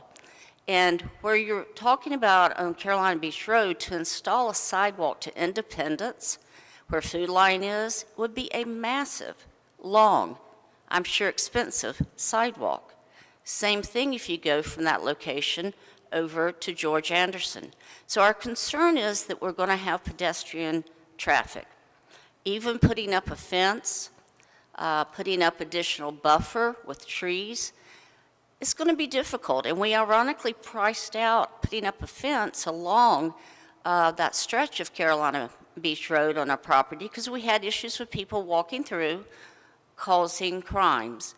And the cost of the fence began at $250,000. We do not have the money for that. So our concern is the walk-through traffic that we may have.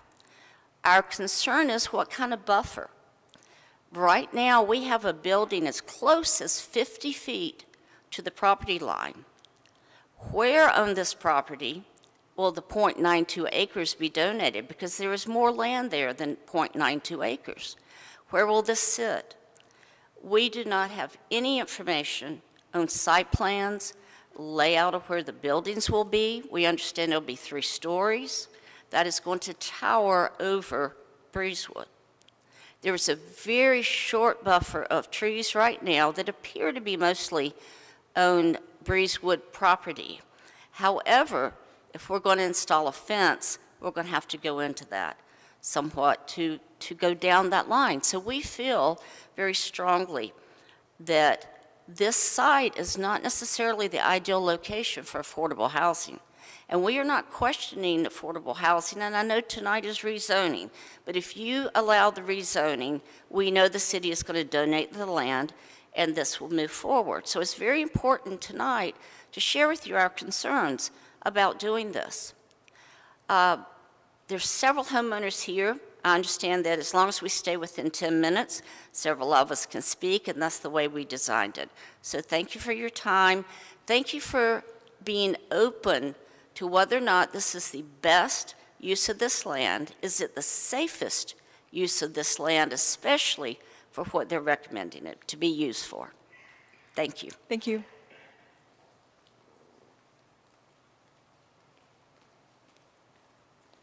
Good evening. I'm Shannon Barham. I live at 4154 Breezewood Drive, Unit 101, and I am here to oppose moving forward with rezoning at this time.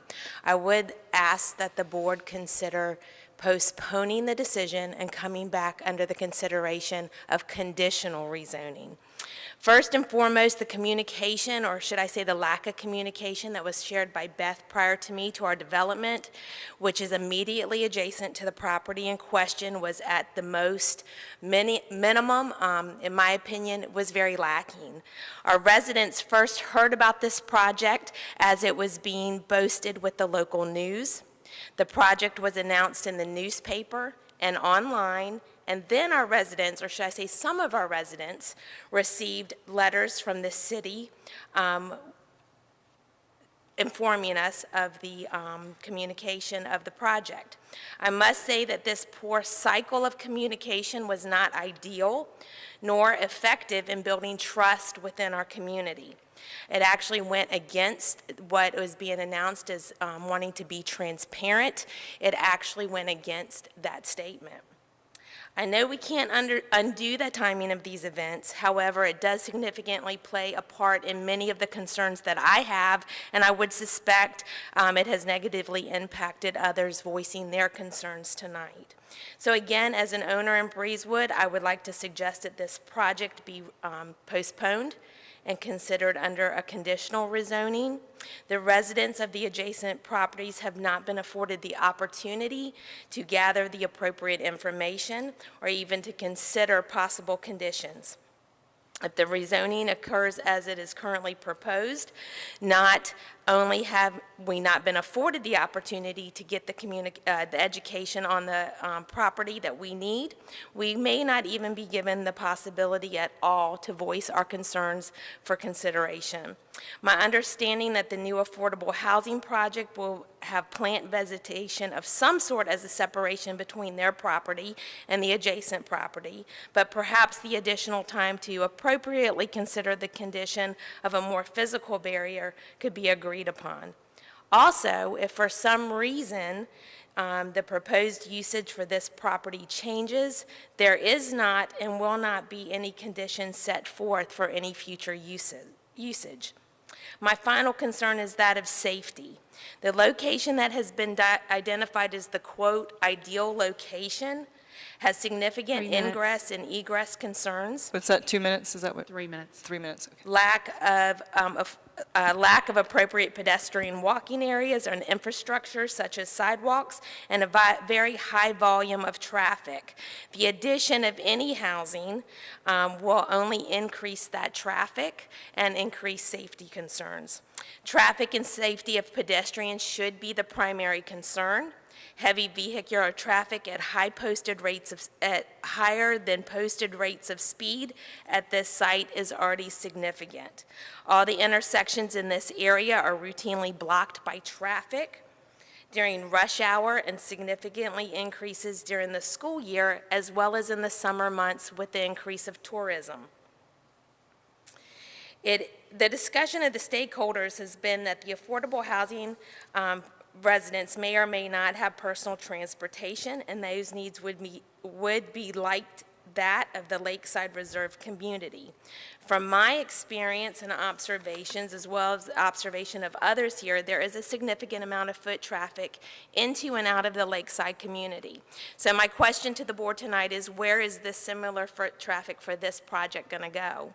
Again, there are no sidewalks that span from the shopping centers, community transportation pickup or drop-off, or to the property in discussion. So there's no safe way for these residents to get to where they need to be. What's that? Is time up? 90 seconds. You may not be able to answer this question right now. However, without additional bufferage or vegetation or other conditions, my educated guess is that that foot traffic is going to be in our backyards of the Breezewood community.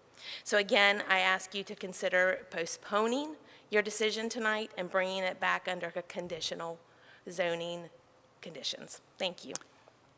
Thank you, Ms. Barham. How far are we down? It was down to 1 minute? Okay. We'll add 2 minutes to that, so you got a total of 3.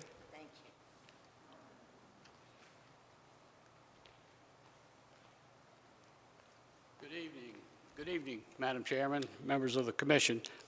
My name is Howard Capps. I live at 4106 Breezewood Drive. I am not here to oppose this project. I think there's definitely a need for something like this. My concern is, for example, tonight you have seen 3 conditional use requests. So not only you have an opportunity to see what is being proposed, but the public has an opportunity to see what is being proposed. In this case, we are not given that opportunity. We are being asked, or you're being asked, to approve a general rezoning which would allow the density that has been discussed tonight. And my concern is that we will not have any kind of an opportunity as adjacent property owners to see what is being proposed. For example, the appearance of the 3-story structure, which we understand is being proposed, the placement of the structure. The other factor that I know can be a condition when it's a conditional rezoning would be the placement of sidewalks. And I know typically sidewalks would be placed in front of or along the frontage of the property, but I think it's critical that the city, and I've discussed this with Nicole Smith, I sent her an email, but I think it's critical as you consider this that sidewalks be provided along Carolina Beach Road so that people living in this facility, if and when it's developed, have a means of getting to the grocery store, at least at the corner of Carolina Beach Road and Independence Boulevard, instead of just providing a sidewalk in the front of the property. The other thing I think is critical is providing, maybe coordinating with Wave Transit to make sure that there is a transit stop at the front of this facility along Carolina Beach Road, because currently the location is at the end, at the intersection of Carolina Beach Road and George Anderson Drive. But again, I'm disappointed that this is not a conditional use request, as this young lady has just indicated. I think it's critical that we have some idea as neighbors what this is going to look like. And I thank you. Thank you, Mr. Capps. How are we doing on time? 30 seconds. Anyone? We have 30 seconds left on this item. Hi, good evening. I have owned at Breezewood. Will you start with your name? Okay, and my name address? is Lorraine Wenner. I'm the vice president of the HOA, and I live at 4140 Breezewood, apartment 202. I have owned in Breezewood for over 20 years. I know I only have 30 seconds, but I will say that I think having 688 residents in this area, we deserve to see plans before rezoning is done. We're wrapping up here. That was the announce, so finish your sentence. Well, but then- anyway, there was no transparency. I learned about it on WWAY TV, and on July 22nd, I received my letter. I'm all for veterans. We're out of time, I'm sorry. Okay. We're more than out of time. Yeah, not happy about that. All right, anyone else here to speak in favor of this item? All right, the public hearing is now closed for agenda item number 4.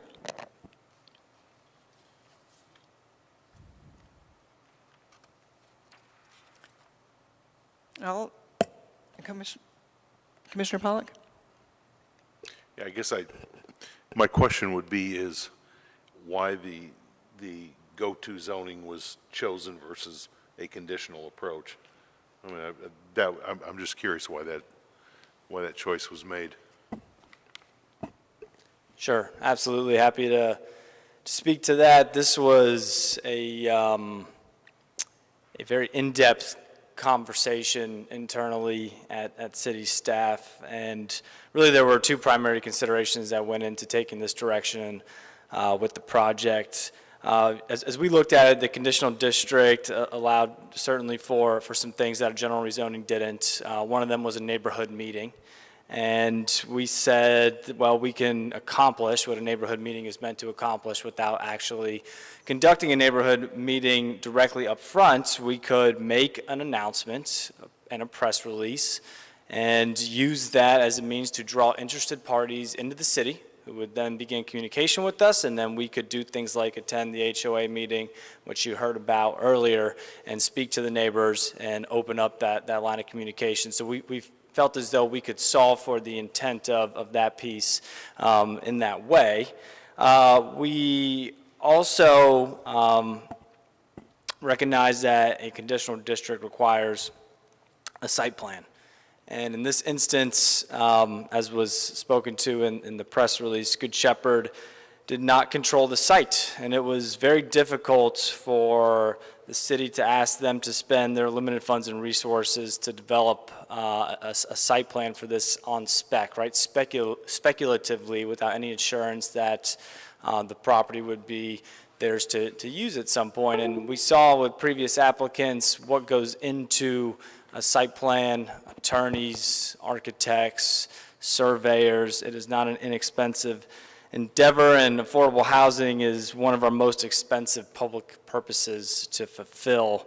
And it's very difficult to carry out. And so the most expensive item on probably most of our personal budgets in this room is housing, and Good Shepherd obviously helps fulfill that void and that public need. And again, we just, given where they were in the process and given that they had no ability to control the site, we did not feel it was appropriate to have them put that money out speculatively. Plus, the zoning code allows for, as Ms. Smith mentioned earlier, a number of benefits and that she spoke to earlier, and she can certainly repeat them for the commission if you'd like. You know, the other thing we talked about, and this came up a number of times with respect to the sidewalk, was, well, what conditions would folks ask for? And I heard from the public safety mentioned a number of times, and I hope members of the commission were able to see a comment submitted by Marie Parker, the executive director of Wave Transit. They've conducted a preliminary review of this site and have found it to be a great location for a new stop in the future, so that'll alleviate some of the walkability concerns that were previously mentioned. Also mentioned that permanent supportive housing comes with wraparound services, and residents at projects like this have access to transportation via those wraparound services to get what they need. The sidewalk issue, Carolina Beach Road is a state road, and it's my understanding that off-site conditions are not applicable in these conditional district proceedings. So I think I touched on a number of what we heard from the public, but happy to answer any other questions. And Commissioner Pollack, hopefully I addressed your question adequately. Well, yeah, partially. I think the thing I'm Oh, sorry. if you don't mind me adding something to his response. From a land planning perspective, a land development perspective, which is what we're here to discuss, and we do see a lot more conditional districts at this particular meeting. But in this case, the subject property is surrounded on 3 sides by the same district that is being proposed. So that is part of the what they look at too, to whether they're going to go conditional or general, is how it would fit in with the neighborhood. And with conditional district, you need to put your plans forward to make sure that you're doing exactly that, not anything that could happen in the district. So with this particular one, it's so compatible with everything around it that that's not really needed from a practical standpoint. So in addition to all that you said to explain your process. Thank you for that. That was obviously a big consideration of ours as well, as how compatible it was with the adjacent properties across the street and to the east and south. Go ahead, Mr. Paul. Does that help? Okay.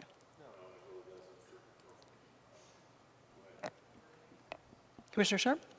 I'm a little concerned that when we set standards, we set them for the citizens and the developers, but we don't set them for ourselves.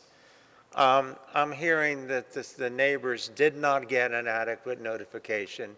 They did not get adequate information. They're limited at this time to talking about a non-conditional, a standard rezoning. And I wonder whether we are setting a model of good management behavior. We could talk about the difficulty of Carolina Beach Road being a state road. That's a consideration. We could also talk about the site is larger than what is being proposed. But I don't think the residents have much knowledge on this. And I wonder, really, would it be horrible to go for a fuller public hearing and talk about this in good faith? I'm a strong advocate for affordable housing and housing needs, but I'm also a strong advocate for communication with our public. And I'm not sure we're setting the best example on this case. I'm at a real dilemma on which of my strong passions do I speak to: communication or affordable housing. May I address some of those comments, or were Sure, those you're- not questions? That's Okay. for you. Aubrey, do you mind if I comment briefly? Thank you. Just in reference to the Land Development Code, Mr. Sharp, great point, but I did want to remind the commission that for a general district rezoning, there's not a requirement for a community meeting. So I just wanted to put that out there. Mr. Parsley's made some statements about how some efforts were made to communicate, with neighbors in the community, but I just wanted to let you know, for a general district rezoning, which is what's in front of you here, that best I can tell, based on what's been presented, that the requirements of the LDC regarding notice were followed, just since it came up. That was going to be my first point, is we followed the notification requirements of the process for any general rezoning in terms of sending correspondence to affected property owners within, I forget what the distance was it 500 or 600 feet? I'm sorry, the public hearing is closed. 300, and we... Yeah, I'm sorry, we can't take any more comments from the public. And really, we recognize that for a project such as this, the more communication was required, and we could not think of a better way than to tell everybody all at once via an announcement and press release, which is where most folks get most of their information, is from media outlets, social media. And so that's why we carried out the communication method the way we did. We followed our process as is required by the general zoning, and then we attempted to go the extra mile by making the announcement, having the press release, and getting that media coverage. So in my mind, when I hear, oh, I heard about it in the news, that's effective communication. That's how we get the message out, and that's how we get people to participate in the public process. So I just hope folks understand the spirit of what we were trying to accomplish as city staff. I can see your point. Commissioner Woodruff? Is that? Oh, Commissioner Bowman, thank you. Yeah, thank you, Madam Chair. These kind of projects can be quite complex, whether it be grants or other things. And we're a recommending body to this city council. And what I see is a straight rezoning surrounded by MD 17 that could support 2 single-family lots as currently zoned, each with a driveway.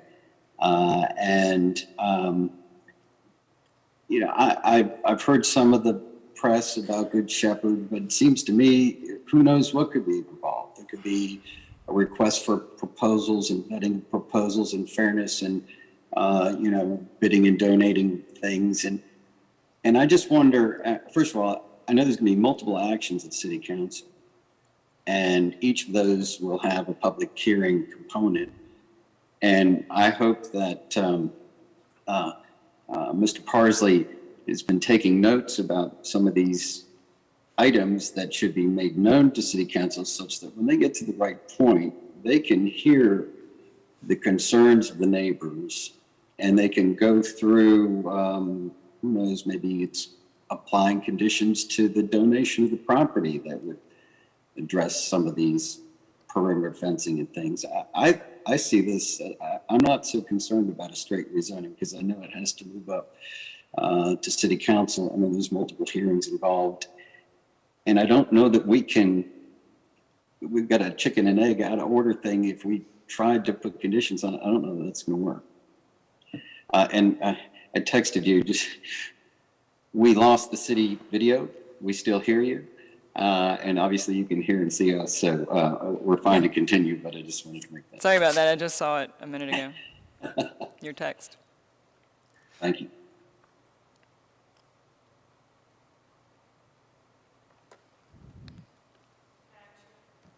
Yes. Just for clarification, as noted in your packet, signs were posted on the property on July 19th, 2022. Notices were mailed to property owners within 300 feet on July 19th, 2022. And the hearing was advertised on July 29th. I will also note that we require notices to be sent to property owners within 300 feet, whereas state law only requires abutting property owners to be notified. So the city does, our code is basically stricter and requires greater notice than what we would have to do under state law. Thank you. Commissioner Woodruff? Just to follow up on that, so is it such that the staff did everything they should do in compliance with the laws and regulations at this point? Yes, from a notice standpoint, yes. Okay. And frankly went beyond that with the press release. I haven't seen any developer come through here that did that. And so I don't see any ethical or legal problem with the communication. I mean, you're here tonight. That means it's working.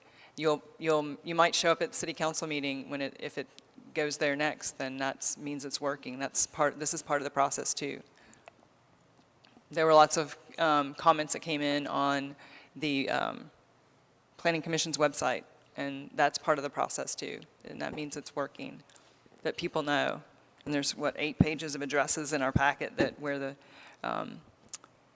notifications went. So. Any other comments about the suitability of the proposed MD-17 conditional district?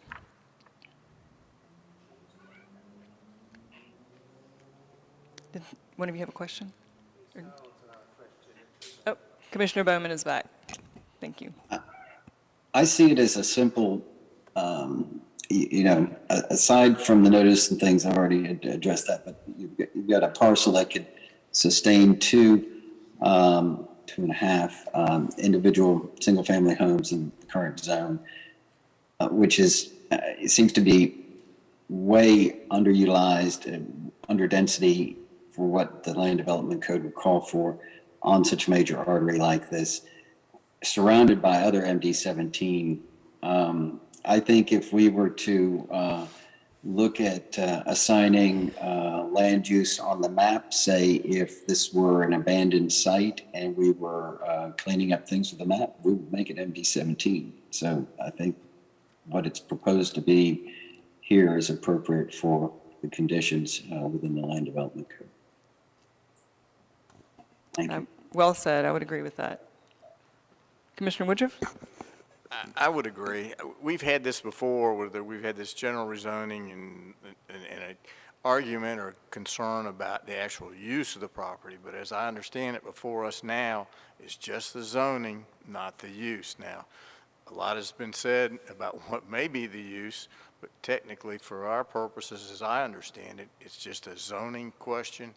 It appears to be appropriate with the surrounding area, and then it goes on to the next stage. Commissioner Pollack? What were the other options considered, other than MD-17? It was MD17 was considered to be the most compatible use and compatible with the intended project, assuming council were to authorize that project via the other proceedings discussed. The discussion internally was the path, the best path for pursuing MD17 rezoning. Was it conditional district? Was it general? And general was what the project team on city staff decided. And I'll go even further with that. If we were looking at this map, and I think Commissioner Bowman said it even better, if we were looking at this map and without any knowledge of the project, we'd say, why is that little gray stick part there inside of that, all that MD17? We should probably look at that. I mean, it's a pretty straightforward request outside of the speculation about what might be there. And these projects like this have a lot of barriers. The land may be donated by the city, and that's wonderful. The group that receives that is still going to have to raise millions and millions of dollars to make this intent an actual reality. So that is why we look at, that's another reason that the general rezoning is appropriate here, that I have a lot of faith in the Good Shepherd supporters if it ends up in their hands, but the reality is it could or could not become what is intended there. So that is another reason for us to look at MD17, and it fits in perfectly with the surrounding properties. Well, let me ask a question then. You've got on the map that's up, you've got the green box, that's the property we're talking about. Then you've got this white area that has nothing in it. What's that zoning? It's owned by Bell South, I believe, is how it appears on the property records. It's an AT&T owned piece of property. They house equipment, and it's basically a substation for AT&T there. Okay.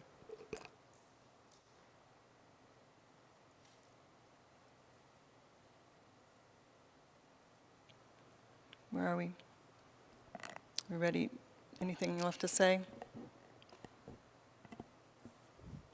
Thank you. I'm so sorry the public hearing is over. No, the public hearing is over. You can ask it to City Council if we move it forward. Okay. I would like to call the question, what is the will of the commission? Commissioner Bowman.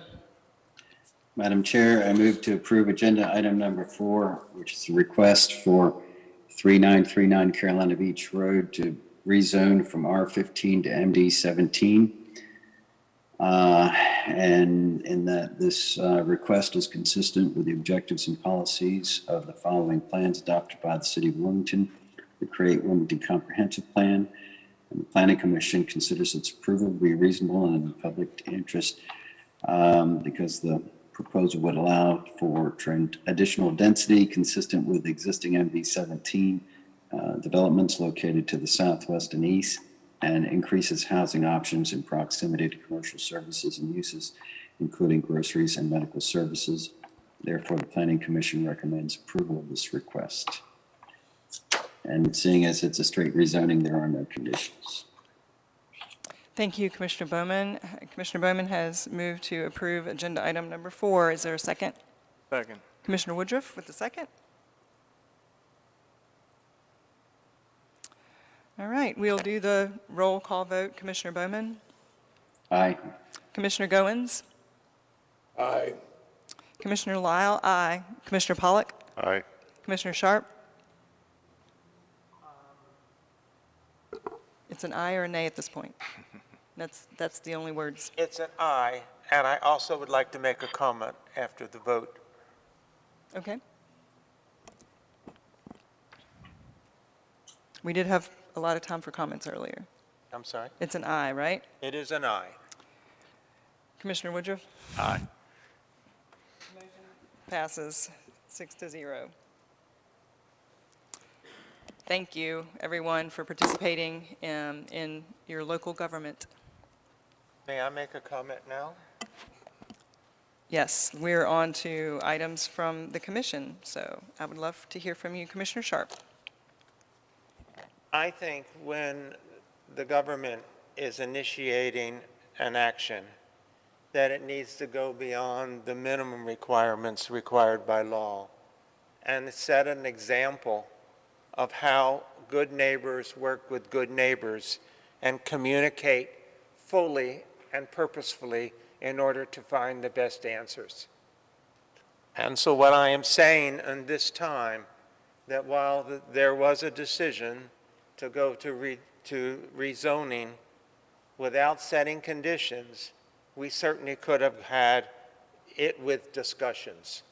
And so I would like to us to set an example as a good government in working with its citizens to fully communicate these ideas as soon as possible and not do a checkoff 4 days before the meeting.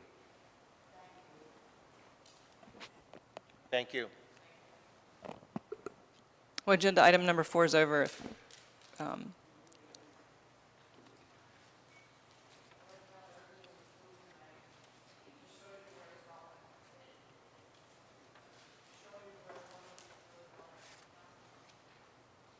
right.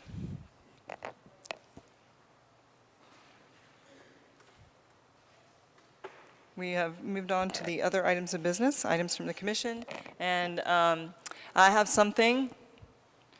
Tonight, sadly, is our last Planning Commission meeting with Mr. Satterfield. He has served our city very well for over 20 years, very professional and smart and committed and passionate about growth in the city. I've known him almost his entire tenure working at the city, and I've seen him look up something in the codes once. And I have all the respect and admiration and adoration for you and what you've done with the city staff and for the community. So thank you for leaving your mark in the city, and we wish you nothing but the best in your retirement, and looking forward to all that you'll do in your retirement. So thank you. It looks like you are willing to say a few words. I'll just come up, sir.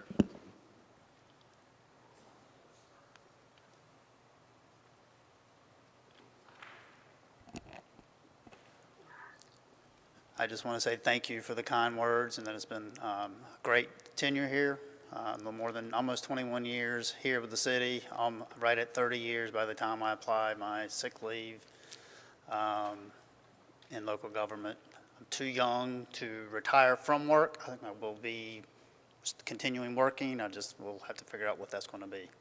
But I've enjoyed my time here at the city, working with the Planning Commission, the former Planning Commissions, and this commission composition, and just thank you for your kind words. Thank you. Yeah, it's been a real pleasure, Ron.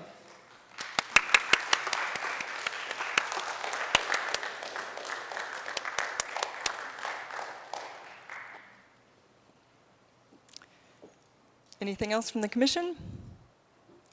Items from staff. Mr. Attorney. I'll be short, but I wanted to echo those comments and just say a brief word of thanks to Ron. He's been a real mentor to me since I joined the city. So his knowledge and his even-keeled temperament, even during tough situations, will be greatly missed. I know we're in good hands, but you know, I certainly wish him the best in his next steps. And I also wanted to mention that Corey Evans, who's our associate city attorney, and still here behind me, she has accepted a position as staff attorney. She'll be the staff attorney for the town of Leland. And so this will also be her last meeting with us, and I'm going to miss her a lot too. She's been very helpful to the city attorney's office here. So I wanted to say thank you to her on TV, and I've done that now. Thank you. Thank you for your service. But I cannot begin to tell you how helpful Ron has been in my first month here. And I'm very sorry to see him go. I have tried to convince him to stay. I offered to bake for him, but even offer of baked goods was not enough. But I wish him the best of luck in his future endeavors, and know he'll be incredibly successful just based on my short working relationship with him. Thank you. Right, anything else from staff? Yes, I can provide an update from last night's city council meeting. We had 4 items that you saw go before council last night. The first was Giles Avenue, rezoning to the R5 CD with the duplexes in the courtyard. That was approved. The next would be the Barclay West North with the MD10, MD17 rezoning. That was also approved. And then the 42nd Street rezoning, it was continued a couple of times. There were some changes to that, but it was ultimately approved with some changes to the site plan. And then they approved the amendment to the short-term lodging to bring the city's ordinances in compliance with the court order. Great. All right, any other business? If not, I would entertain a motion to adjourn. Motion to adjourn. Commissioner Woodruff has made a motion to adjourn. Do I have a second? Second. Second by Commissioner Sharp, and we'll do a voice vote. All in favor? Aye. Opposed? Meeting adjourned.